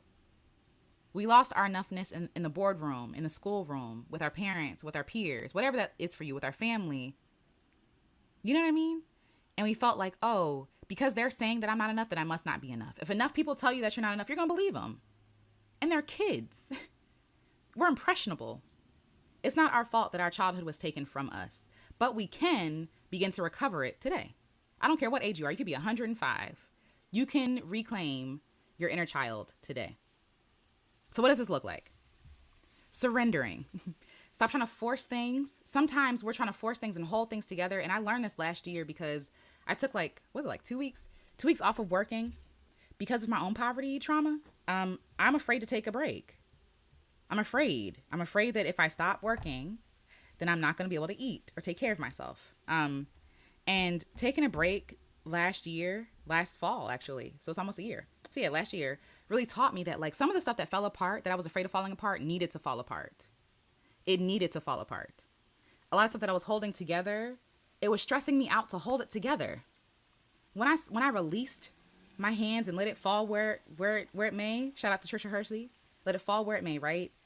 I realized, like, oh, I'm okay. I might not have everything I want, but I'm okay. I think we're getting a package delivered, but I'm okay. It looks like softly surrendering, not trying to force something, right? Doing something with a deep conviction that you are worthy of good things, that you're worthy of softness. I'm gonna close my window because I think they're playing music and I don't want to get copyright. Okay. So yes. So they're allowing things to be as they are without bearing on their self-worth or value. And there's a deep knowing that they are enough. So your soft surrender is the key to freeing yourself and healing your creativity. But how do we do that? Let's talk about it. Playing. What we're talking about here. Playing. Go to the park. Walk around. Not trying to lose weight. Not trying to, like, oh, let me get my miles in. Just walk around and observe. Change your perspective. There are times like when it's not hot outside, where I sit in the grass to change my perspective. I'm always up here. I'm always looking at the grass down like this. What does it look like in the grass from that perspective? Because, kids are shorter than us, right? For the most part. A lot of kids are small. And so for them, the world is so big to them. But I think when we get older, the world becomes smaller because our perspective stays the same. How can we change our perspective? Some people move out the country, right? If you can. Some people, pick up a new hobby, or literally changing your perspective. Look at the sky. When was the last time you looked at the clouds and looked at the shapes? I might do that today. When was the last time you did that? Or looked at a flower intimately? Felt it, smelled it, held it. Change your perspective. Playing pretend. Faking it till you make it. I'm open the window again. Play pretend. Okay. Playing pretend. Who do you want to be? Give yourself permission to be that person for an hour. Dress up in your fanciest clothes, right? Walk around your house. Feel delicious. Give yourself permission to be who you want to be, even if it's just for 30 minutes. Play pretend. Experiment. Try something new. Try a new dish. Try to cook a new dish. Or if cooking's not your thing, watch something you wouldn't normally watch. Just see. Because again, we don't give ourselves permission because we feel like it's extra, or we feel like, oh, that's not something I do. We're so set in our ways. Do something different. Try something different. Finger paint. A very specific example. Of course, I don't have no paint around me right now, but take a note card. You don't have to buy a whole canvas. Take a piece of paper. Put your finger in the paint and draw something. Tactile, wow, I remember that. What is the feel of the paint? Doing things like that. Picking up a new hobby for fun. Not another thing to judge yourself off of as a recovering, I don't think I'm a type A person. I might be lying. I don't know. Maybe other people would say that I was. But I'm an overachiever. I'm a recovering overachiever. And I felt like everything I did, I had to do to the max, to the 10th degree. I had to go all in on it. No, you don't. You can dip your toes in. You could pick up a book and put it down. Oh, that's interesting. That's enough. You could pick up a hobby and be like, okay, I want to come to one class. I don't want to actually sign up for the whole session. That's also okay. Do what feels good to you. Cosplaying. This is something I want to do. I want to go to a what do you call them? A con. I want to go to a con and dress up. And I don't know anything about cosplaying. I don't know what I'm doing. And I was like, I'm going to be a poser because I don't really watch a lot of those shows. I just don't. But I have characters I want to dress up as. I want to dress up as one of the Powerpuff Girls. Can I do that? Can I, an ode to my childhood? Can I do it out in the tree? Yes, you're grown. And that's a perfect place to do it because other people are doing it with you. Again, laughing makes me the most authentic me. When I laugh, when I'm joking, when I'm around my friends and we're cracking up to crying, we're not worried about how our faces look, how crazy we look, because, when we be laughing, we be on the floor, we be running around, we be yelling, we don't care, right? We're in the moment. It puts us in the moment. And these exercises work as a massage, a deep stretch, for your senses, a deep stretch for your adult life. An adult, just imagine always being like this all the time. I'm so serious. Everything is so serious. It's intense. And a lot of it is because of survival, right? So some of that is not even your fault. Most of it, none of it is our fault. These are hard times we're living in and through, and we're just doing the best that we can. But please don't forsake play and joy and fun in your child's self because it's necessary. Okay, so journal reflections for you to consider. If you want to share, you can. The first question I have is, how did you play as a child? If you don't know where to start there. What did I do for fun? I played hide and go seek. I rode my bike. Maybe I was outdoorsy after all. I played sports with my friends. I played pretend. I explored in the woods. Obviously, be safe. Some of that stuff that I did was not safe, but be safe. What did you do as a child? And what from that list can you do today or this week or this month? Second question is, what were your dreams and what happened to them? Where did you lose your dreams? Where did you lose your childhood self? Was it something that happened? Was it judgments from other people? Where is she? or he or them? Where are they?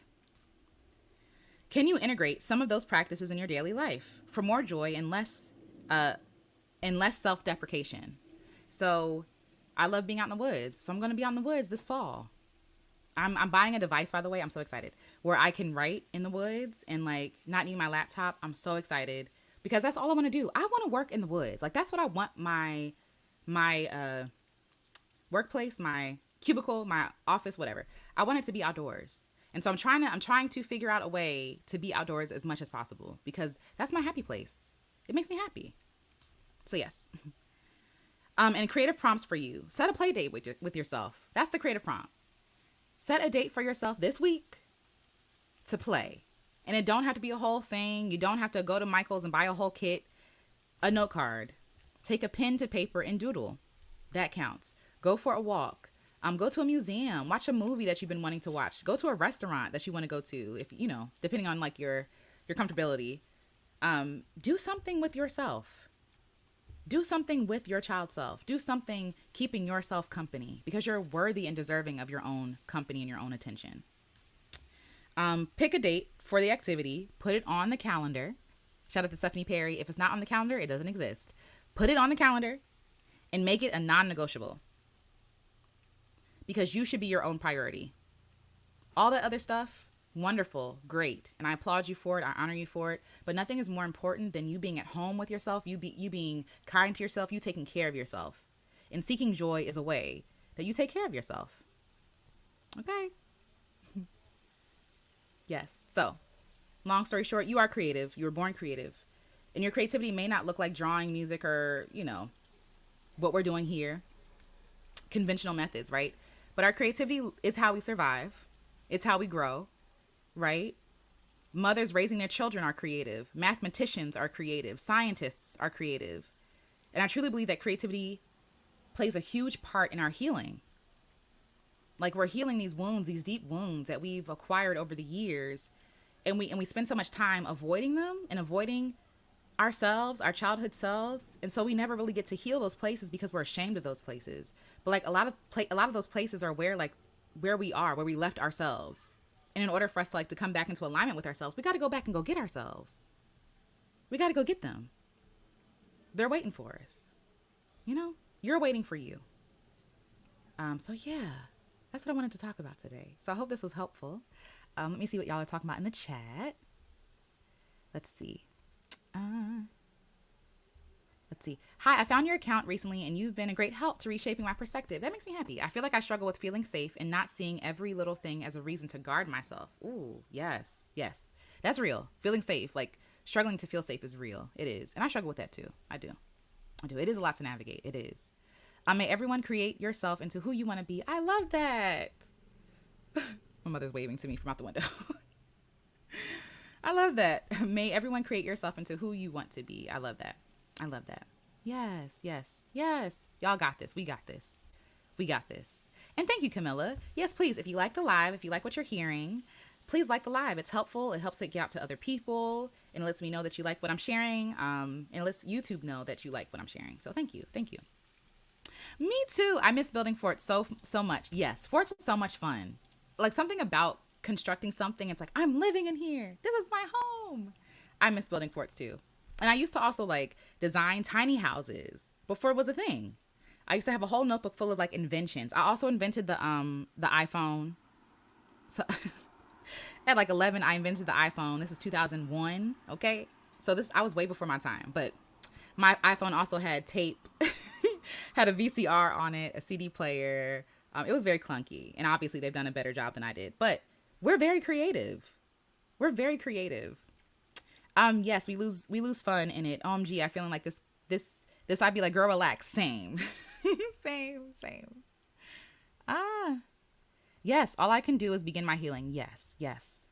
Ooh, Honey Brown 1. Hi. Sitting here staring at my portfolio while stressing over money. Lay side. Yeah, and I understand.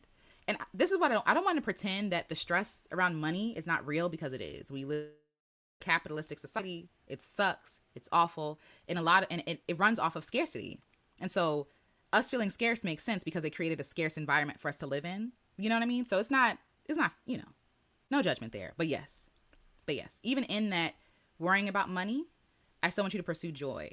And I also feel like it's an act of faith, right? It's an act of faith to say, even though all this stuff is going on, I'm still choosing myself. I'm still choosing to take care of myself and to love myself and to see myself as worthy enough to experience and feel joy. Because joy is necessary, as Gorgeous One says. It is. It's so necessary. Ooh, exercise. Write a list of 10 things that you enjoy, yes? And choose one to do every day, even when you don't feel like it. And pay attention to how you feel after. Perfect. And that's my playlist. that's my joy list. My joy list are things that I know that I love. Things that I know that I love and I want to do more of. And so, like, I know that I love nature. I love music. I love eating. I love my friends. I love going slow, right? And so taking my time, I'm realizing that more now too, that I like going slow. And so, yeah, I love this idea and I do that. So please, please, please try this. Racism is a them problem, not a you problem. You can't fix someone else's hatred and stupidity. You are not obligated to educate or change them nor the world. Look out for yourself and your tribe, period. I'm taking a gap year and I look everywhere on the internet and see nothing about Black people who choose not to go to college and still make enough money to live comfortably. Ooh, that would be good. I would love to see that because they're out there. And a lot of them just not on YouTube, you know, but they're out there for sure. Hi, Dom. Dom says, reading The Salt Roads by Joe Hopkins. It's putting these harsh systems of overwork into perspective and helping me externalize my conditioning. We are not meant for slavery. We're not. No one is. Let me write this down. You said The Salt Roads. Did somebody recommend that before? The Salt Roads. Thank you. And yes, again, the reason why we feel so stressed and bear down and like weighed down is because this is enslavement. Like, I know, slavery doesn't exist. Okay. Yes, it doesn't exist in the way that it did before, but these are definitely remnants of slavery. This is definitely like slavery 2.0. You know, or 3.0. Where are we? 2023. Maybe it's 3.0, 3.5. You know what I'm saying? It's like, okay, fine, I have to pay you, but I'm only going to pay you pennies and I'm going to overwork you. And I'm going to own all your property that you create while you're employed here. You're going to have to ask me for permission when you need time off, when you need to take a break. And then if I say, no, you can't take a break. It's yes. Okay. Especially not Black women. Yes. We need more than food and shelter. Yes. And clothes. That's just enough for survival. Exactly. In order to live and thrive, you need fun, stimulation, socialization, love, care, etc. Exactly. The powers that be know we need joy. Look how they gatekeep creativity. Exactly. Oh my gosh. Thank you for this, child of 83. Thank you. Yes. We have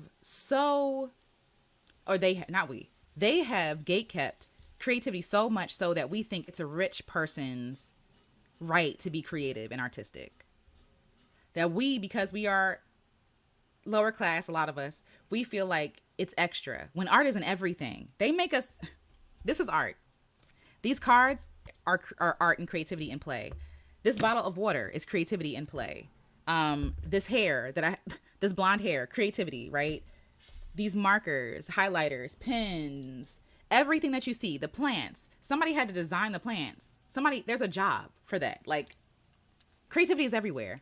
And they make it seem like, oh, if you don't go to these schools, I'm not knocking art school. If you went, go for it. If it works for you, it works for you. But a lot of artists that I talk to who go to art school end up hating what they're doing because they're constantly told that they're not enough. They're constantly told that if their art doesn't look like this, then it doesn't count. And that means that, like, again, capitalism ruins everything. We know that. But it's specific people and specific kind of art that is palatable for other people that are honored, that are held in high regard, that get places in museums, that kind of stuff. You know what I mean? So yes. And I love the fact that a lot of more people are like, oh, you won't give me a chance? I'm going to give myself a chance. I'm not going to ask you for permission. So I started a podcast a long time ago, as in like 5 years ago, called Black Girls Make Music. And I'm revamping that and making that into something else because my heart is still there, but I don't think it's going to be a podcast. It's going to be something different. And I made that because there wasn't a lot of independent artists who were Black women who were platformed. If you look for independent artists, musician-wise, it's a white industry. I mean, we're in America. It's a white industry, right? And so you don't really see a lot of us. And we have different needs and different viewpoints and different experiences than other people do. And so I was like, well, let me just start my podcast, Black Girls Make Music. And I talked about making music as a Black woman. And I loved it. And I think that sometimes We have to redefine again success.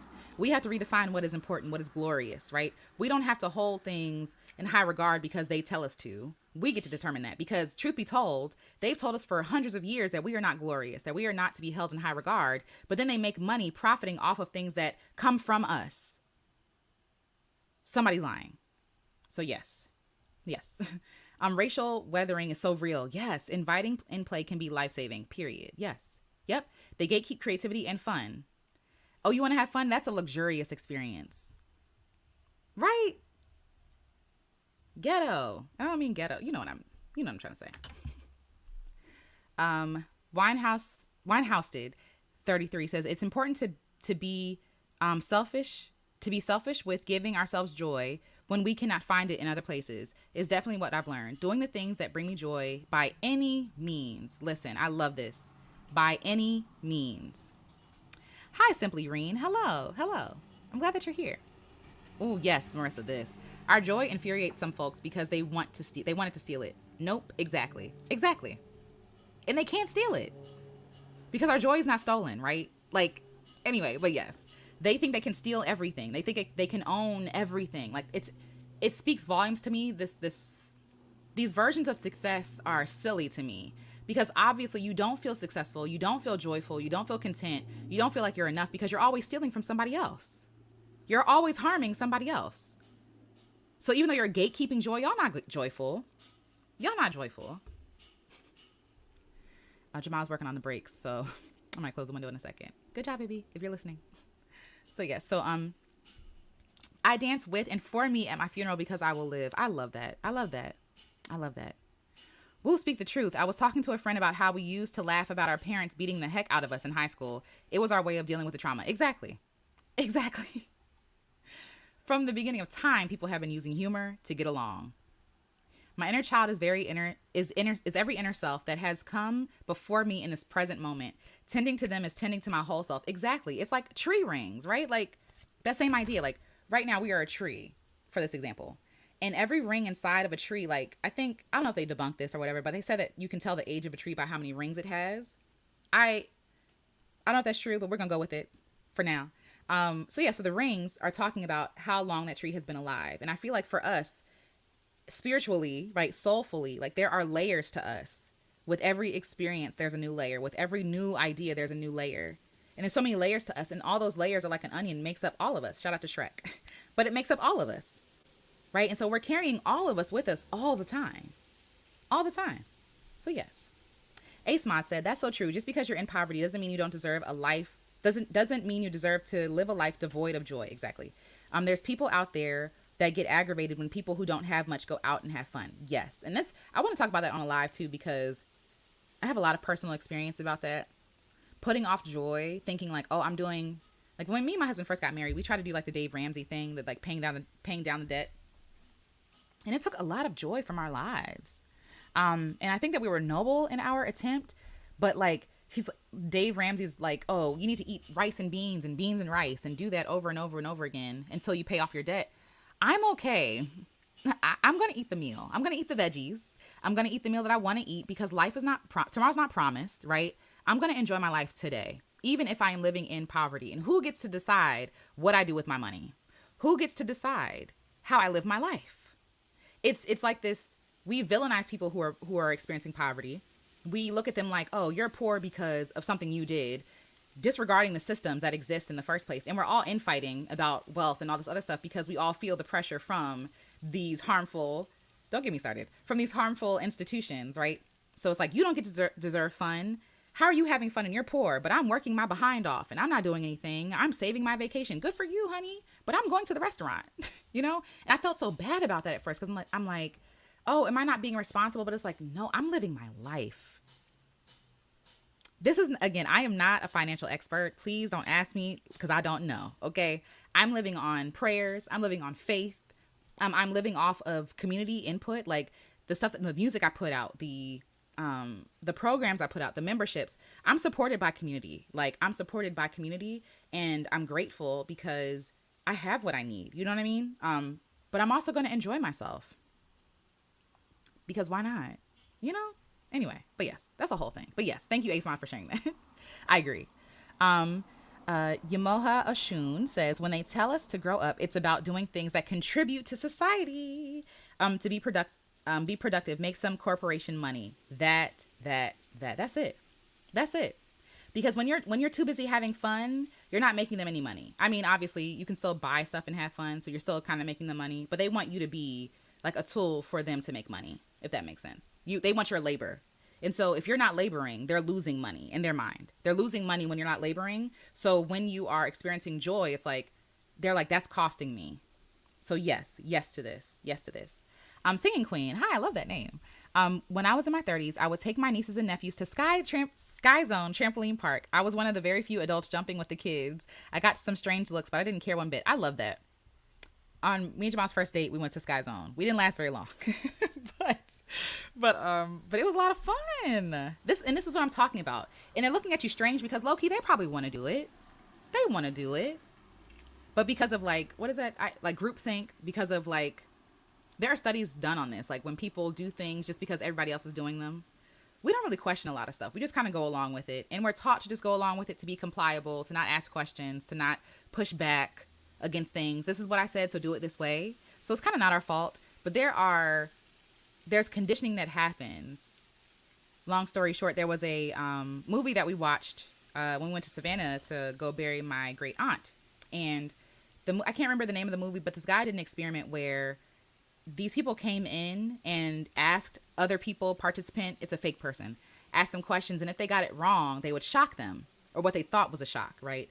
And so a lot of people pushed back and was like, I don't want to hurt them because they're screaming. And there was nobody getting hurt, by the way. Nobody got hurt, except for the person probably doing the experiment. But yeah, the person would be like, oh, the conductor of the experiment would be like, yeah, just keep doing it. You have to keep going because that's the test. And so it's this idea that if you feel enough pressure, you're going to go along with what everybody else says to do. We all say, I would never. You don't know that. You don't know that. And his experiment was inspired by Hitler, by what happened in Germany, in Nazi Germany, and why he could not understand why so many people went along with what this man said. It didn't make any sense. And then he realized that all of us are impressionable. All of us. So if you get enough of us to think that it's wrong to have fun, if you get enough of us to think that it's shameful to be jumping on trampolines, y'all paid y'all money, y'all might as well jump, right? That is that experiment. That's what's happening in our everyday lives. Sorry, y'all, the mailman's coming. Thank you, mailman, for your service. All right. I was surprised at how many people don't know the difference between childish and childlike. Yes, exactly. Childish is negative. Like, childish is usually associated with like, oh, you're not well, like you have a temper, or you're not measured in your words. You're just kind of like, you have no self-control, right? Like that's what that means. Childish, right? Or harping on things that honestly don't matter. Like mocking people, like that's childish, right? Like, but being childlike is beautiful. It's beautiful. We should be more childlike. If we were more childlike, like for real, like kids will ask you the questions, okay? Hold on, y'all. Sorry. Reopening my window. That was a lot of work.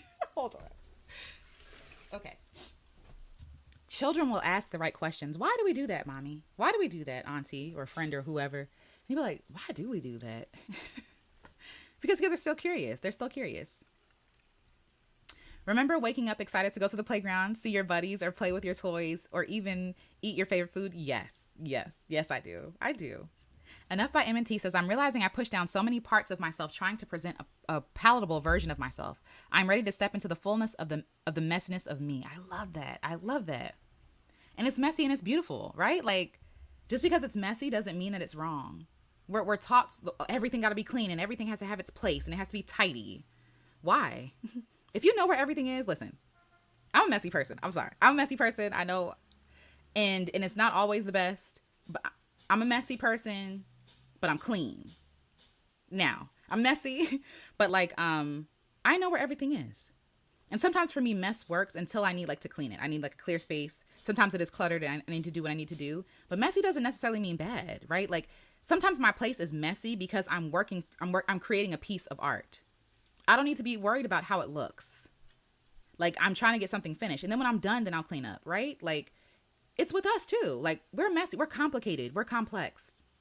We are I also noticed that I put an ED at the end of a lot of stuff. But anyway, we're complex. We are complicated. We are multifaceted. And it's beautiful. And every part is beautiful. Even the parts that people don't necessarily like or think are good doesn't mean that we have to disown those parts. It's just not for them, you know? I was very work oriented and left no room for fun since my school years, excuse me. This led to pushing myself to the point of burnout breakdown. Yep. Having joy in your life is truly vital. Truly vital. It is. Community is one of my faves. Yes, Troy and Abed in the morning. Yes, exactly. You know what I'm talking about. I'm gonna come down because you all are saying a bunch of beautiful and wonderful things. Yes, a dreamatorium. Yes. So right now we're living with my mother, but at our last apartment, I had a room that was my dreamatorium. I would go live in there. I would paint in there. I would create music in there. I would just have fun. It was my space. It was my sacred space to play. So it was my playroom, an adult playroom. So yes. Okay. Let me come down. Who was yelling outside? Anyway. Hope y'all are okay. Yay! Hi, Piggy Girl Travels the World. Adelia, hello. Our joy and freedom upsets those folks because they don't believe we deserve it. In U.S. culture, only certain people deserve leisure, happiness, and ease. That part. This. Oh, hi, Deshaun Burns. No worries. It's all good.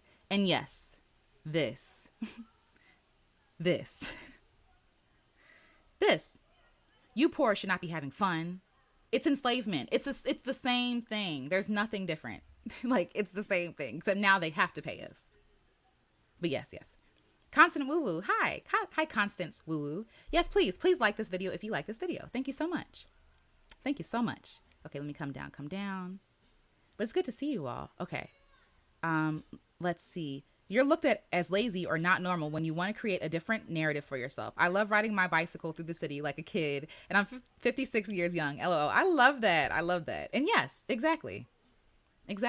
I plan to live, again, shout out to my Aunt Eunice who has passed away. I plan to live until I die.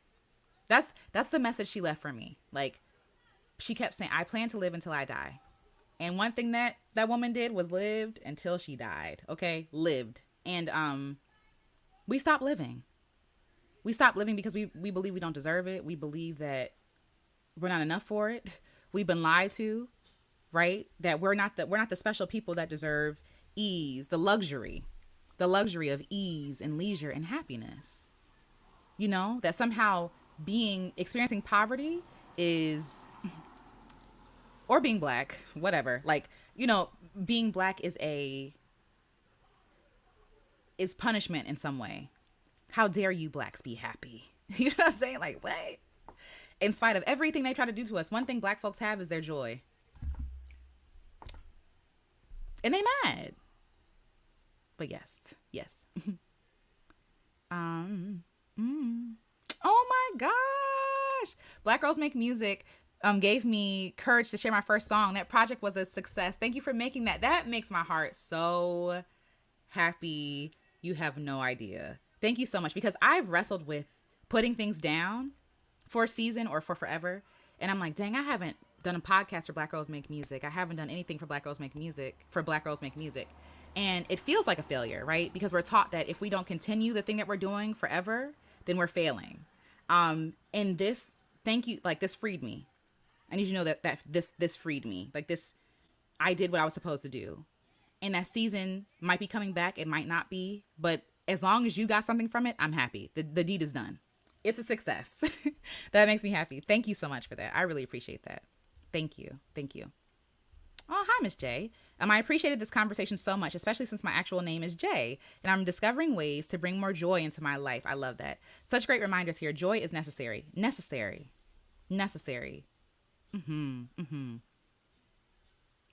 Let's see. This part. Hi, Fet Hollins. We're told we have to earn our leisure, and I disagree. Okay. I'm in the process of designing a life I deserve and desire. And I'm not rich. Bloop. Exactly.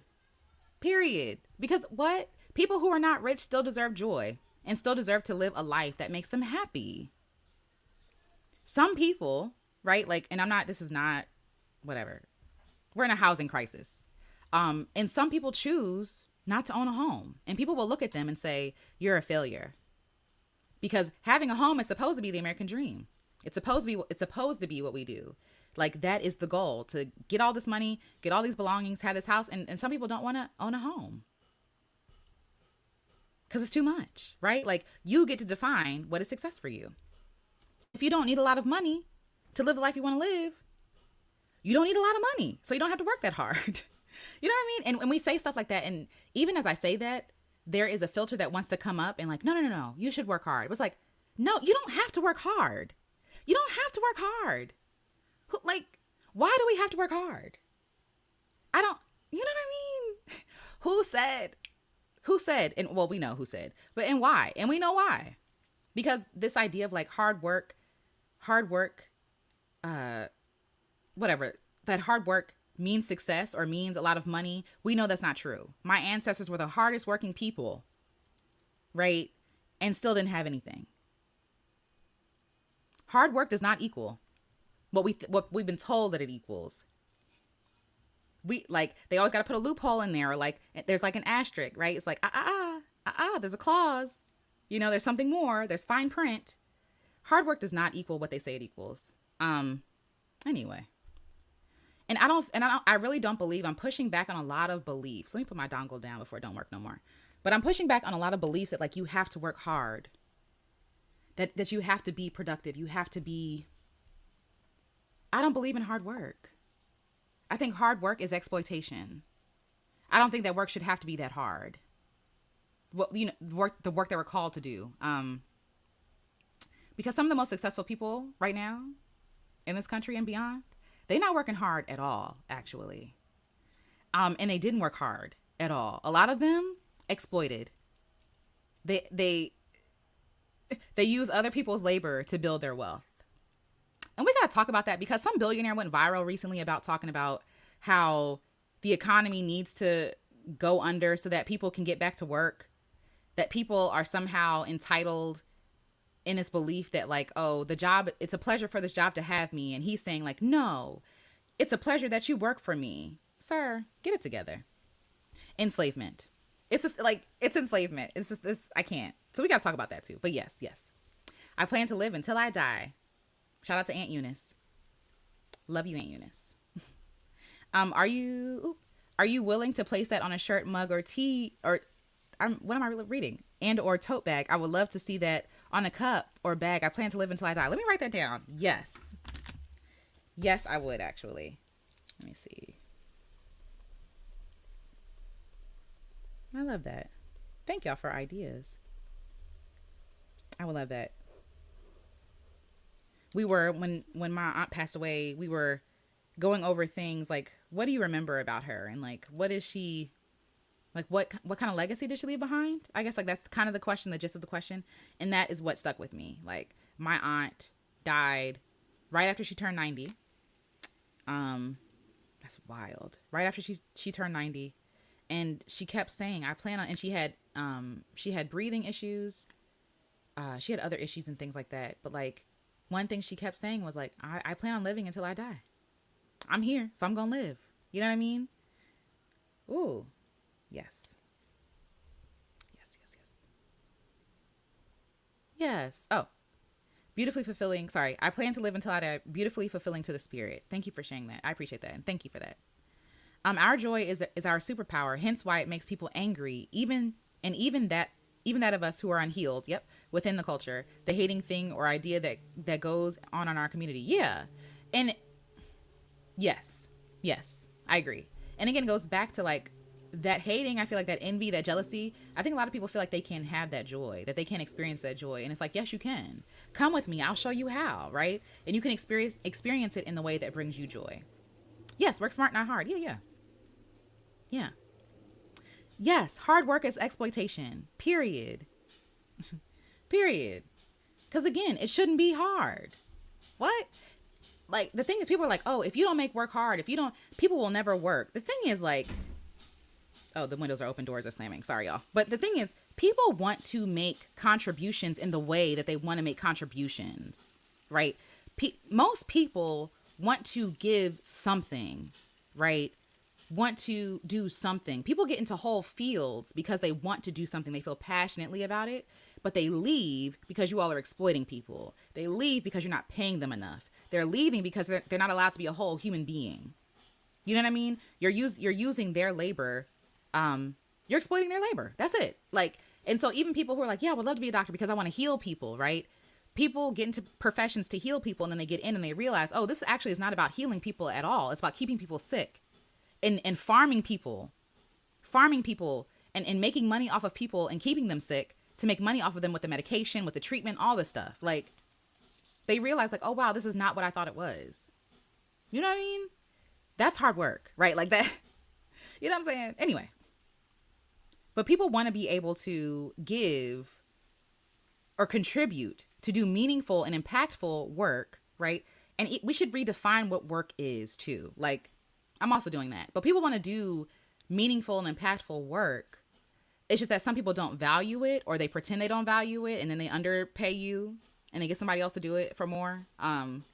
Yeah, that's a whole thing. Most people want to contribute, but these systems don't allow us to contribute in the way that feels good to us, that honors us, and honors the visions that we've been given, the dreams that we've been given. Some people want to create a retreat for people to come and rest. That's work. That's work. They deserve to be paid for that. Some people, you know what I'm saying? Like, I look at people like Adelia, like Stephanie Perry, like Rashida Dow, all these people, H&D, like all these people, Our Black Utopia. So many people that I follow who are making impact and change in people's lives. And people would look at that and be like, oh, that's not work. Yes, it is. That is work. And it's powerful work. It's impactful work. It's life-changing work, right? But they're going to say it's not work because it's taking people out of the system. Obviously, right? Like, you don't get to relax. You know, Stephanie Perry, what she say? I do as little as possible. That's not going on nobody's business card. You know what I mean? Because they see labor as like the only thing that deserves to exist is like hard labor. Like, but again, even then, they don't pay people who do hard labor either. You know what I'm saying? I'm talking like physical, like hard labor. Anyway, but yes, we can get to a whole conversation about that, and we should. I'm going to circle back this conversation because we got to talk about that. Hi, Eternal Abundance. So many preach hard work. I was told that recently to work hard, and they were like, right, I choose to stay quiet and not agree. Yeah. Because guess who's not working hard? Me. I'm not. Hi, just passing through. It's good to see you. Hello, compassion community. I love that. I'm joining in late. No worries. Arg. But I made it just in time to hear Alicia say hard work is not equal. Is not equal what we've been told it equals. Yeah, no. It's something that never delivers what it promises, right?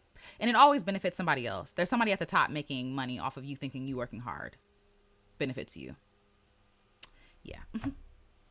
Hi, a villainous crone. It's good to see you. Hi. Yay. And hi, Randy B. YOLO XOXO says, it's true. I'm in the process of researching certifications that I want to pursue because therapy also is designed to keep people sick. Wow. But I'm noticing that even in the spiritual community service. Yeah. I have thoughts. I'm just thinking, but yes, I agree. I never even considered therapy trying to keep people sick either. Because I thought that therapy, like I would hope anyway, that the idea of therapy, even though I'm for therapy, everybody getting it if you have access to it. But I thought the hope was to get to a place where it's manageable, I guess, or whatever you're going for. I don't know. I'm also not a therapist, so maybe I should just be quiet about that. But yes. I never knew that, but that makes sense. And it sucks because the therapists are trying to make a living too, right? The therapists are trying to make a living. The doctors are trying to make a living, the nurses, the technicians, like everybody's trying to make a living. And it's like, oh, we need people, talking about hospitals specifically, not therapy, but hospitals. We need people to be ill to come and make us money. That's a horrible system. That's a horrible setup. Like, who thought of this setup? It's evil. Why, like, to make money, you need people sick? That doesn't make any sense. It's evil. Let's start this whole thing over, reset, because it's not good. Anyway. But yes. I recently visited a commune. Everyone contributed. No one worked hard. Everyone was provided for. Shifted my beliefs for sure. Absolutely. And that comes with imagination. That comes with creativity. How can we create a commune, a community where we all contribute, we all share, so nobody has to work hard? It's possible. It's possible. I love that. Thank you for sharing that. And that's my dream.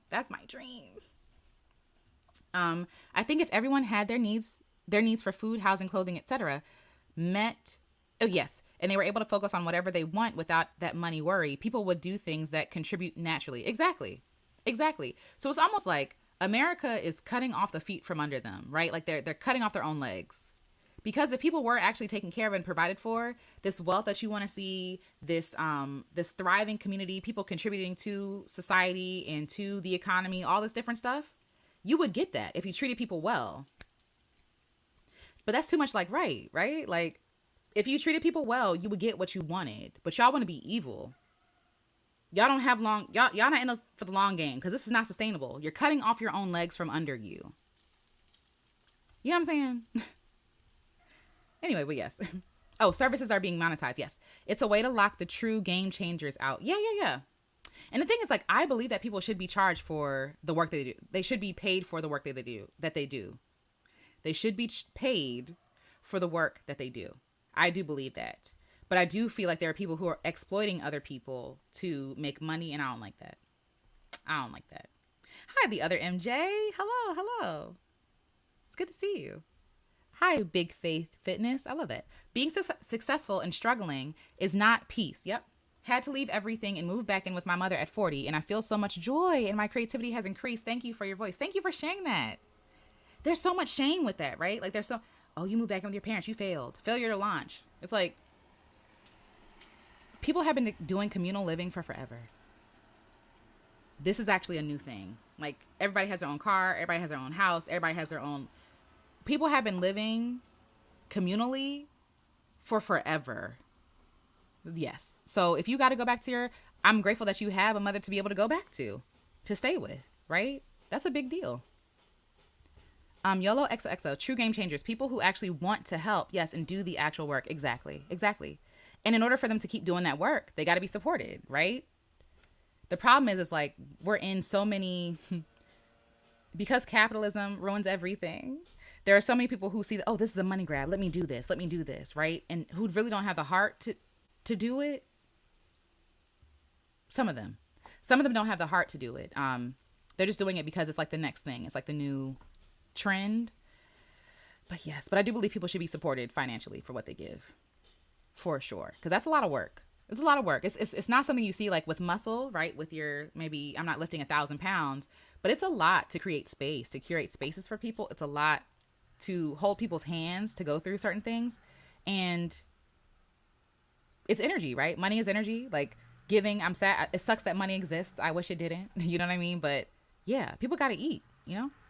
So man, and thrive. And I deserve people deserve to not just eat like, oh yeah, I got to pay the bills. I just got to, no. People deserve to live a life where they're not just making it. They deserve to live a life where they're thriving, where they're able to have choices and options. Because we got the money. The money's there. People are just hoarding it, but it's there. Saying you don't want to work hard causes a lot of animosity in people. It sure does. People think it means you don't want to put in effort. Exactly. And that's not true. Or they call you lazy. No, I don't want to be doing this. Like this, there are people, like, it's hard to believe. There are people who like working in food service. I just wish that y'all paid them. There are people who like delivering mail. I just wish that y'all took care of them. There are people who like to heal people, right? Like, and some people get in and realize like, oh, this is actually not worth all this work. That's a win. When you realize, actually, I don't want to do this. You make room for somebody else who wants to do it. Like, there's somebody who wants to do it. You know what I mean? But yes, it doesn't mean that you're lazy. It doesn't mean none of that. All that's, and who gets to determine what lazy means? Boo, boo. That's why you have to be intentional with your therapist. Yes, you do. In France, the less sick people, the more the hospital made. La la tea. I need to research this. And that's how it should be. No? You're there to heal people. Evelyn's Crone says, I left corporate 2.5 years ago. Best decision I've made, but headed back in October 2023. I needed that time off, though I'm recharged and clear about my workplace boundaries. I love that. And I'm happy that you got to take a break. Yes. Hi, Epic Studies. Hello. It's a pleasure to see and hear from you as well. Thank you. I mean, see, as far as, your name. But yes. Oh, yeah, they're all slaves with debt working under the guise of helping people because that's the social facade. Yeah. The medical field. Yeah. And isn't that awful? Like they're in hundreds of thousands of debt to save people's lives. Something's not right. Well, we know it's not right, but yes, yes, yes. And then you got to work at a certain place to get it forgiven for a certain amount of time. Evil, evil, evil, evil, evil. But yes. I'm 40 and live in community with my mom. I love it. We've always been besties. I love that. Even more connected now. I am so grateful for this time together. I love that. I love that. All symptoms of how capitalism has penetrated our culture. Yep. Sounds like a title of a book to me. Yes. Listen, if I write that book, it's going to be angry, angry, angry, angry. But yes, yes. We should be angry. Because what is this? What is this? When you're passionate about your work, it's not work. It's an act of love. It is. It is. But it can also be work. It can also be work. Paulo Dejoie. I don't know if I said that right. I'm so sorry if I butchered it. But yeah, it can also be work, right? Like you can do something that you love and it still be laborious. It can still feel like work. It can still feel like labor. Even though it is a labor of love, it is still labor.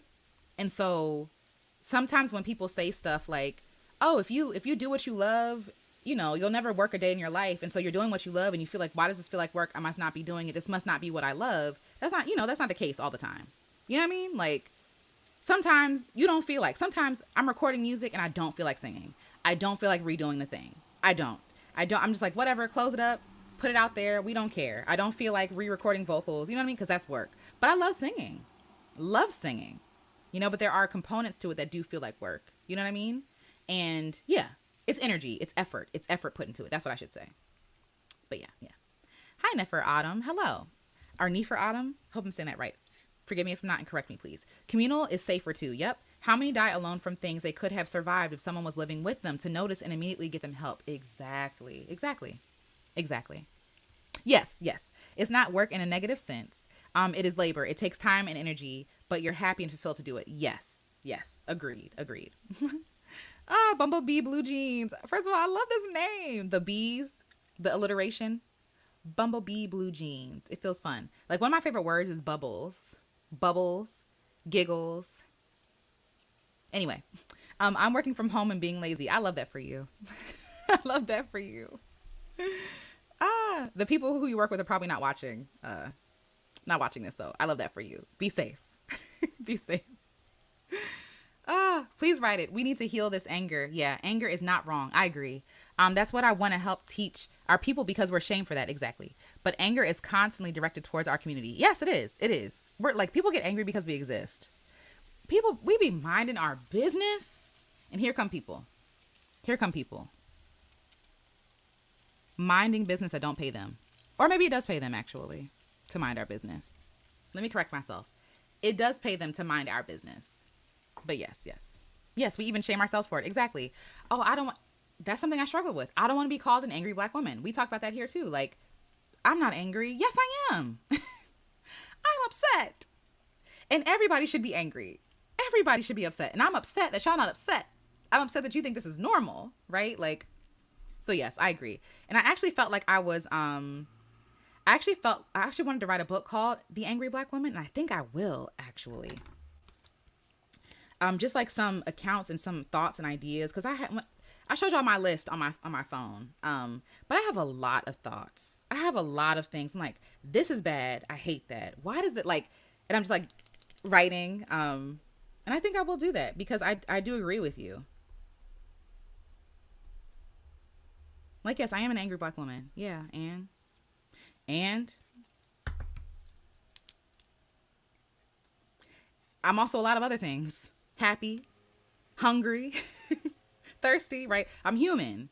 Every human experiences every emotion. And I think that we try to be like, I'm not angry because we don't want to be associated with those kind of black people, using air quotes, like the bad black people. Like, oh, the angry black woman, right? And it's like, but you realize you're pushing away your humanity when you do that, right? You realize you're making yourself a machine. You realize you're giving yourself like limited access to be fully human, to be fully actualized. Anger is a part of you being human. Anger is righteousness. Anger is sadness. Anger is so many things.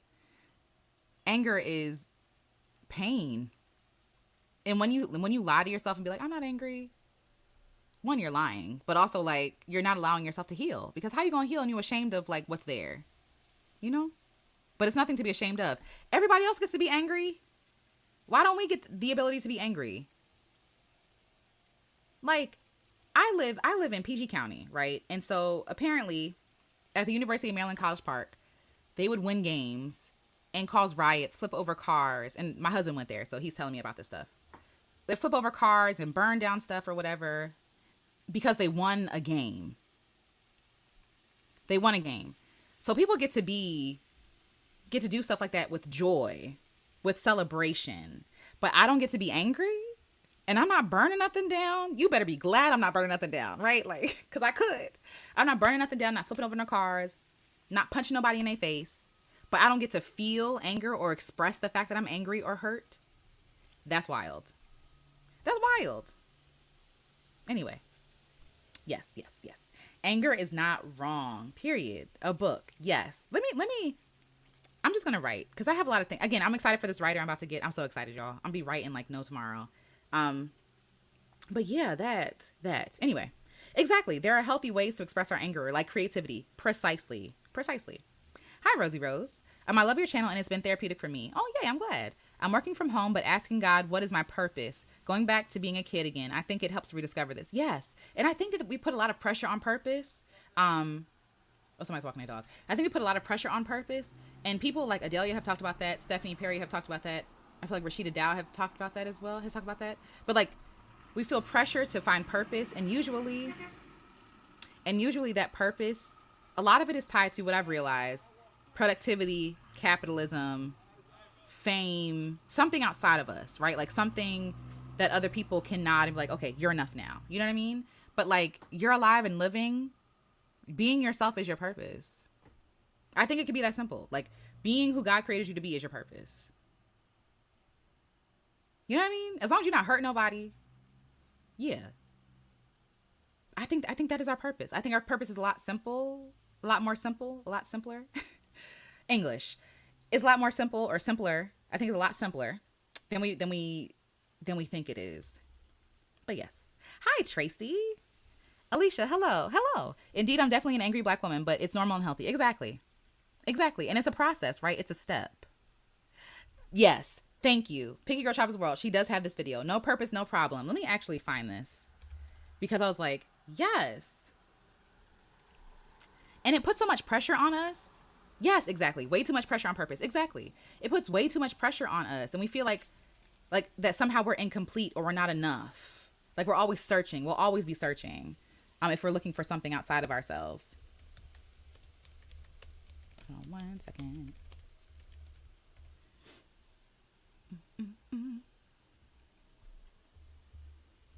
Oh, what am I doing?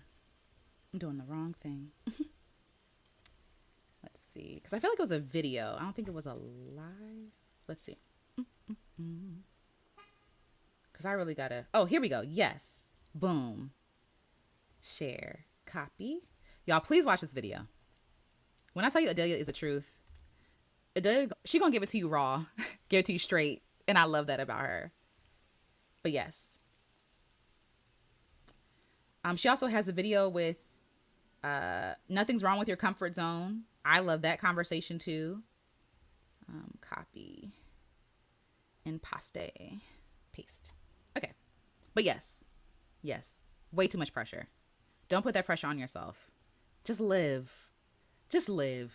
And I think like your purpose, like living with joy, right? Like that could be your purpose. Living with joy and alignment and being all of yourself, being authentically you in the moment. Because not that who I am, the core of me changes, but based on my circumstances, my situations, I'm going to be different in different times, right? And also I serve multiple purposes, right? To find one purpose, I feel like is like a lot.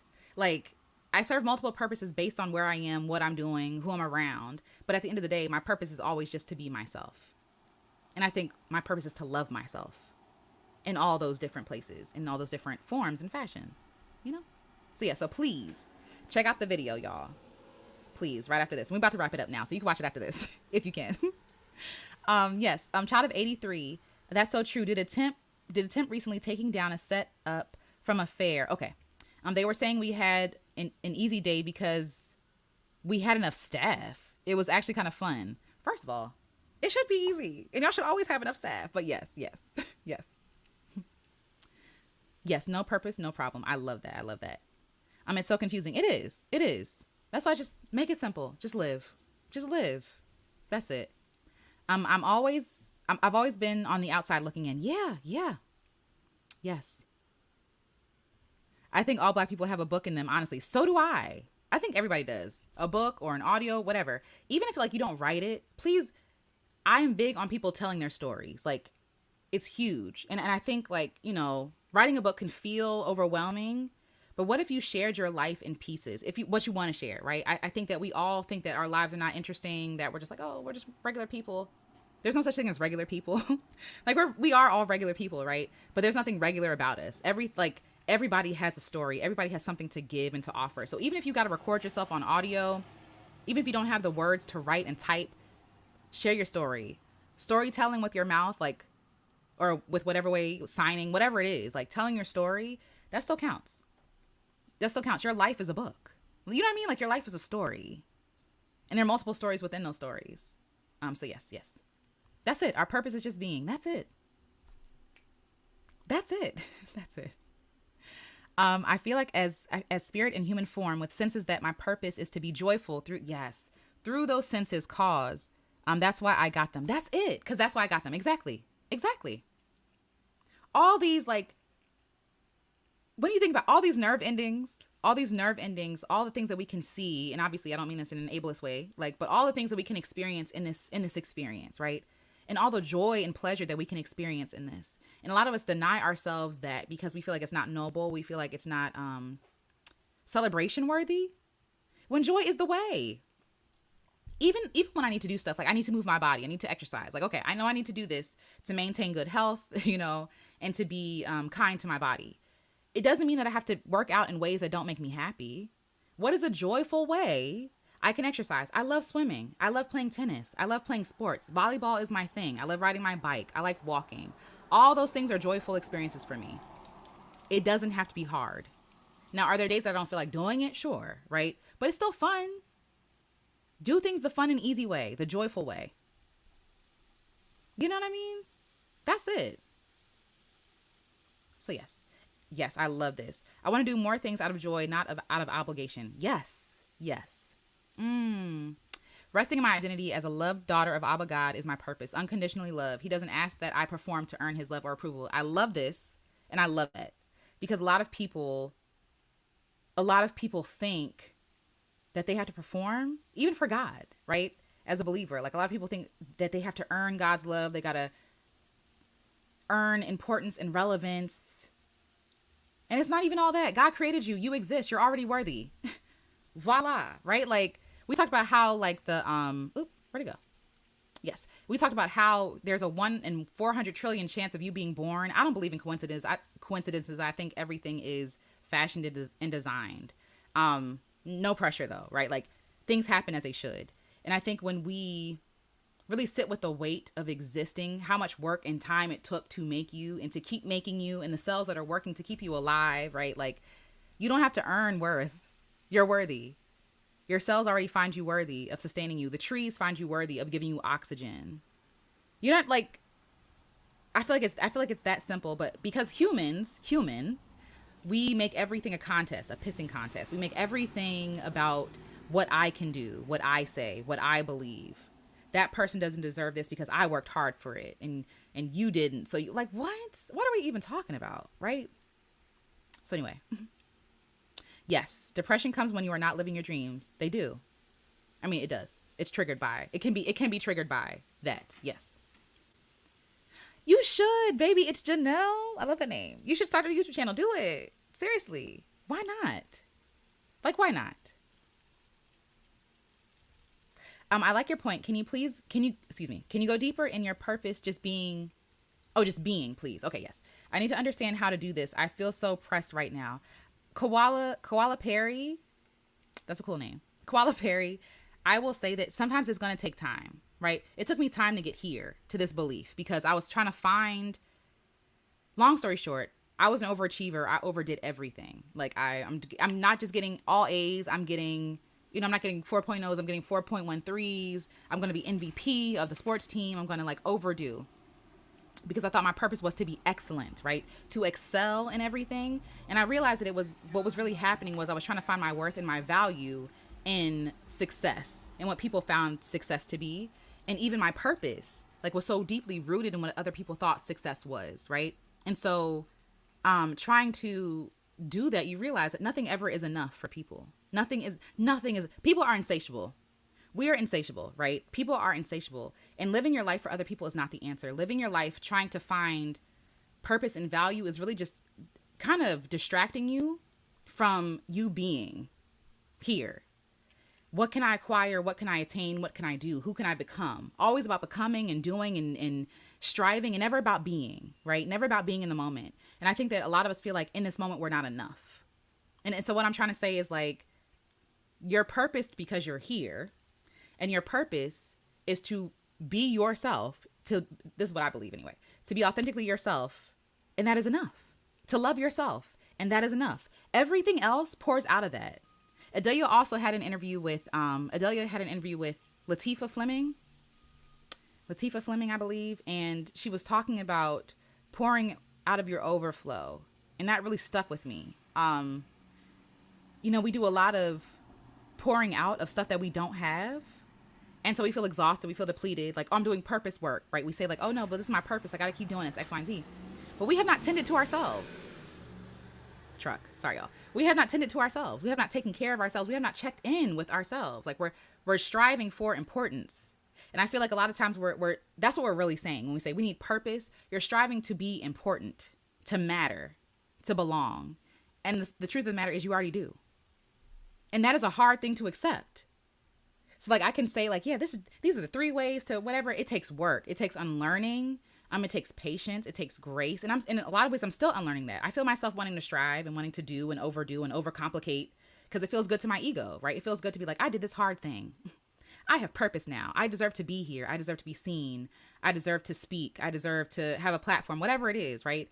When you think about a child, if we're going back to thinking about ourselves as kids, if you're a good parent, you're not doing that to your kids. You're not saying, in order for you to get mommy's or daddy's love, or whoever, your parents' love, you have to do X, Y, and Z. You have to perform to me. Prove to me that you're worthy of that. Parents don't do that. If they're good parents, they don't do that. They love you because you exist. That's it. They love you because you are theirs. Because they love and honor you, right? And that same love and kindness, we need to give that to ourselves. That, like, even if your parent didn't give that to you, right? And I'm not saying that like, oh, even if, whatever, that's a big deal. That's a big deal. And that with therapy, with working through that thing. But we are our own. Like, we were given our parents to take care of us. And sometimes they don't do a great job. And sometimes they do a wonderful job, right? Depending on what happened to you. But like, now we are ours and we get to treat ourselves with that same kindness. Because you exist, you're deserving. Because you are enough. Because you are here, you are enough. Because you are mine, you are loved, you are safe, you are cherished, right? Like it takes really getting down to that nitty-gritty. That's why I have a picture of my child self on my phone. This is who I am. And just like this kid was deserving, so am I. Because she is me. And I'm going to treat myself with softness and gentleness as I would treat this child. You know what I mean? And again, that whole purpose thing, it's all wrapped up in capitalism. That's a whole other thing. Capitalism, hustle culture, grind, it's all wrapped up together. Like, oh, what is my purpose work? What am I put here for? As if your existence is not enough. Like you're not a magical being by existing. So I don't know if that helped. I hope that helped a little bit. I don't have any quick fixes, but it took time, and this is what I'm learning as I'm unlearning that. Exactly, Yola. I didn't even see this. Just imagine the power it took to create us. Not only the magic of it, how cells work, etc., but the divine power that lives in us. Honey child, I consider myself to be a powerful child of the divine. Period. You're a walking miracle. Do you know what it takes to keep a human alive? That's a lot of work. There are a lot of things at work. So yes. Happiness is non-negotiable. Yes, that's the one. And I have a playlist called Black Women Wisdom. Adelia, you're in there. Where I save videos from Black women who speak truth and who just encourage me. And I need to share what I really want to do, and let me write that down before I forget. I want to do a blog post or a video or something celebrating all the Black women who have been instrumental. Hold on one second. I can't write and speak at the same time. Like a Black woman celebrate, right? Like, it's a celebrate. Where I make a list of like videos, playlists, podcasts, books, which reminds me, books, all the things that Black women have shared, because Black women's wisdom, endless. Black women have changed my life. I'm sorry. They're just everything. Like, Black women are everything. And they're so generous in their sharing and in their giving. Let me actually find that video too. Happiness is non-negotiable. Non-negotiable.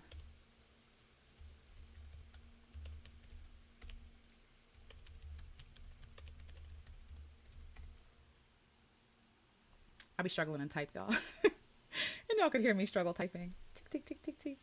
Okay, yes, so this is the one. Copy. And paste. But yes, so I need to share all those things, because I was going to do like a YouTube video, like, here are all the Black women YouTubers that I watch. Here are all the Black women books that I watch. But I want to put it in a thing, and I probably still will do that. But like, I want to put it in like a thing, a document that people can like download and click the links to all the stuff, so that they don't have to go multiple places. But yes. Thank you, Adelia, for that. Yes.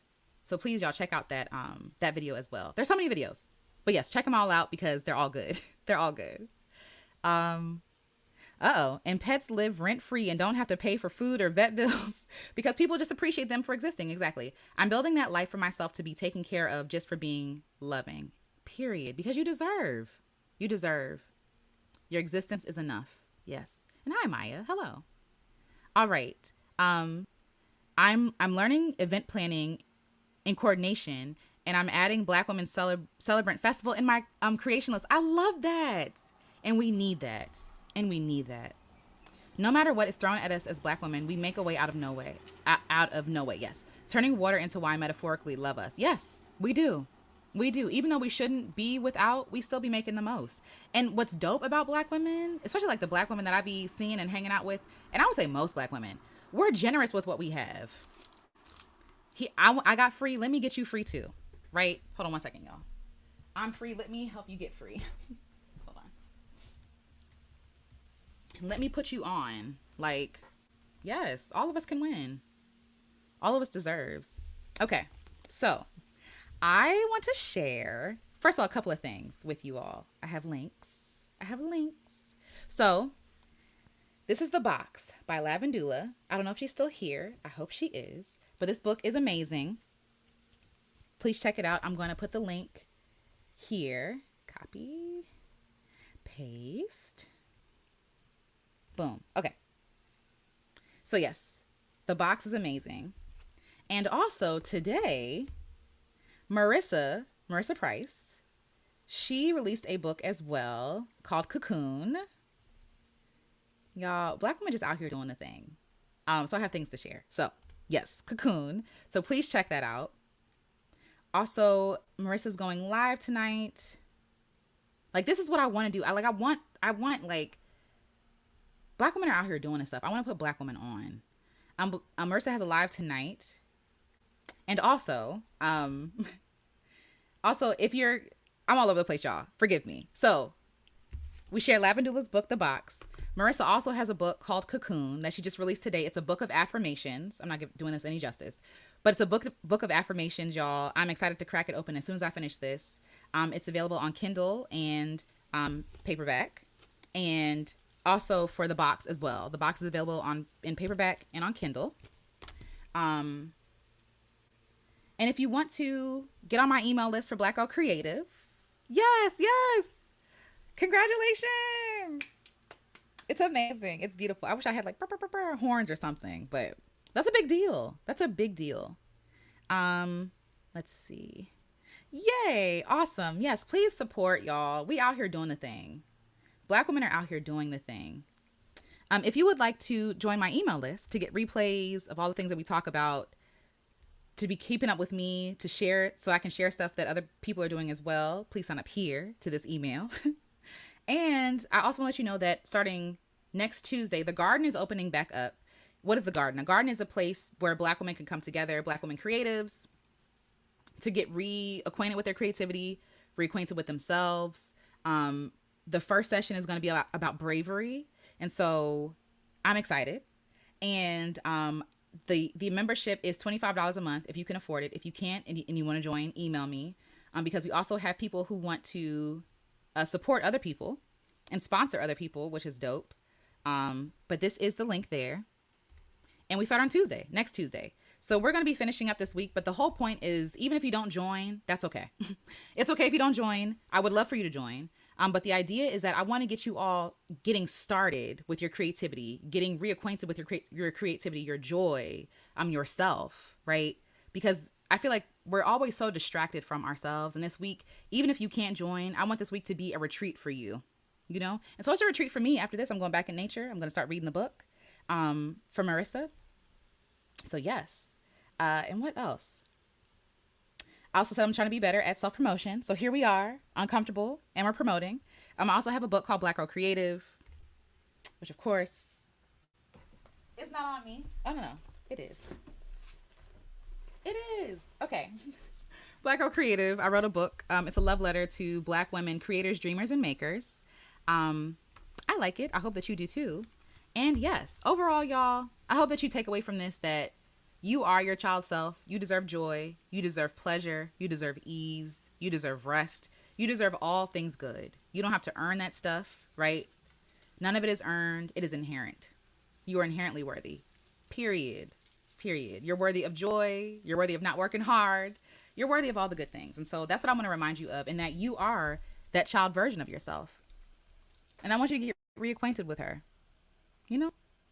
Say hello if you haven't been there a while. You know, if you haven't been there in a while, take yourself out to lunch. Do something silly. Go run in a forest, right? Go do something. Do something that makes you light up again. Blow bubbles. I have bubbles right here. Let me actually blow some bubbles. I used to love bubbles. And I love iridescence, right? Iridescent is my favorite color, by the way. I know. It's not a color, but I said it's my favorite color. So that's what it is. And I love bubbles. It's frivolous. It's silly. It doesn't, it's soap. You know what I mean? But it brings me joy. And you're allowed to do things that bring you joy just because it brings you joy. That's it. That's it. That's the message for today. So I hope today was helpful. I hope that you actually do the journal questions. Let me just refresh them to think about. Questions. How did you play as a child? Like, how did you have fun? How did you play as a child? What were your dreams and what happened to them? Where did you lose your dreams or your play or your fun? Can you integrate some of those practices, like the finger painting, the blowing bubbles, in your daily life for more joy and less self-deprecation? And then this week, I would love for you all to set a play date for yourself. Please, please. And if you join, hold on, because there's actually, even if you don't join the paid membership, there's like a free version of it where we just kind of share stuff. I share stuff in there as well sometimes. And, do I have it?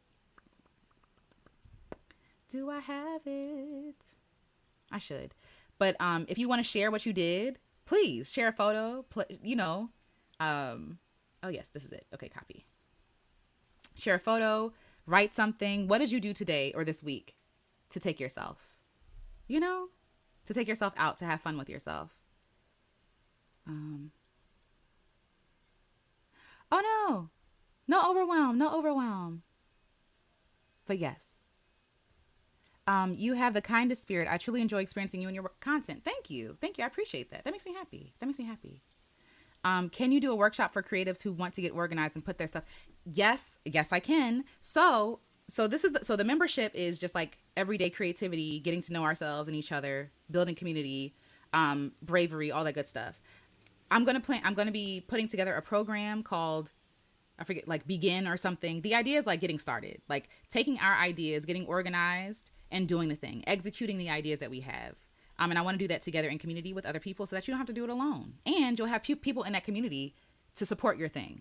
That's the whole point, right? Like, you don't have to do this alone. So yeah, absolutely. Thank you for that, YOLO XOXO. And that's coming next after this. So yes.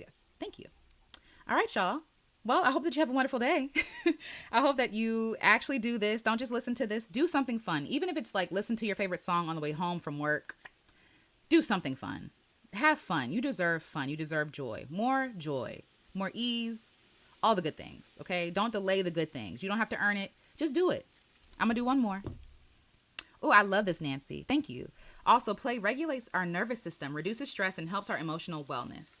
I'm here for it as a 40 plus Black woman reclaiming my softness. I love that. So I'm going to blow some bubbles for you all. Oh, oh, this was a weak one. Bubbles for you all, though. Much love to you. Have a wonderful day. Keep playing, keep making, keep creating, because what you create, what you do, what you make, you matter. Period. Period. Struggling here. But that's for y'all. All right, y'all. Love you guys. Later. And yes, please watch the videos. Please, please, please. Life-changing. I'm not joking. No hyperbole. Life-changing. All right, y'all. Love you. Bye. And see you tonight. See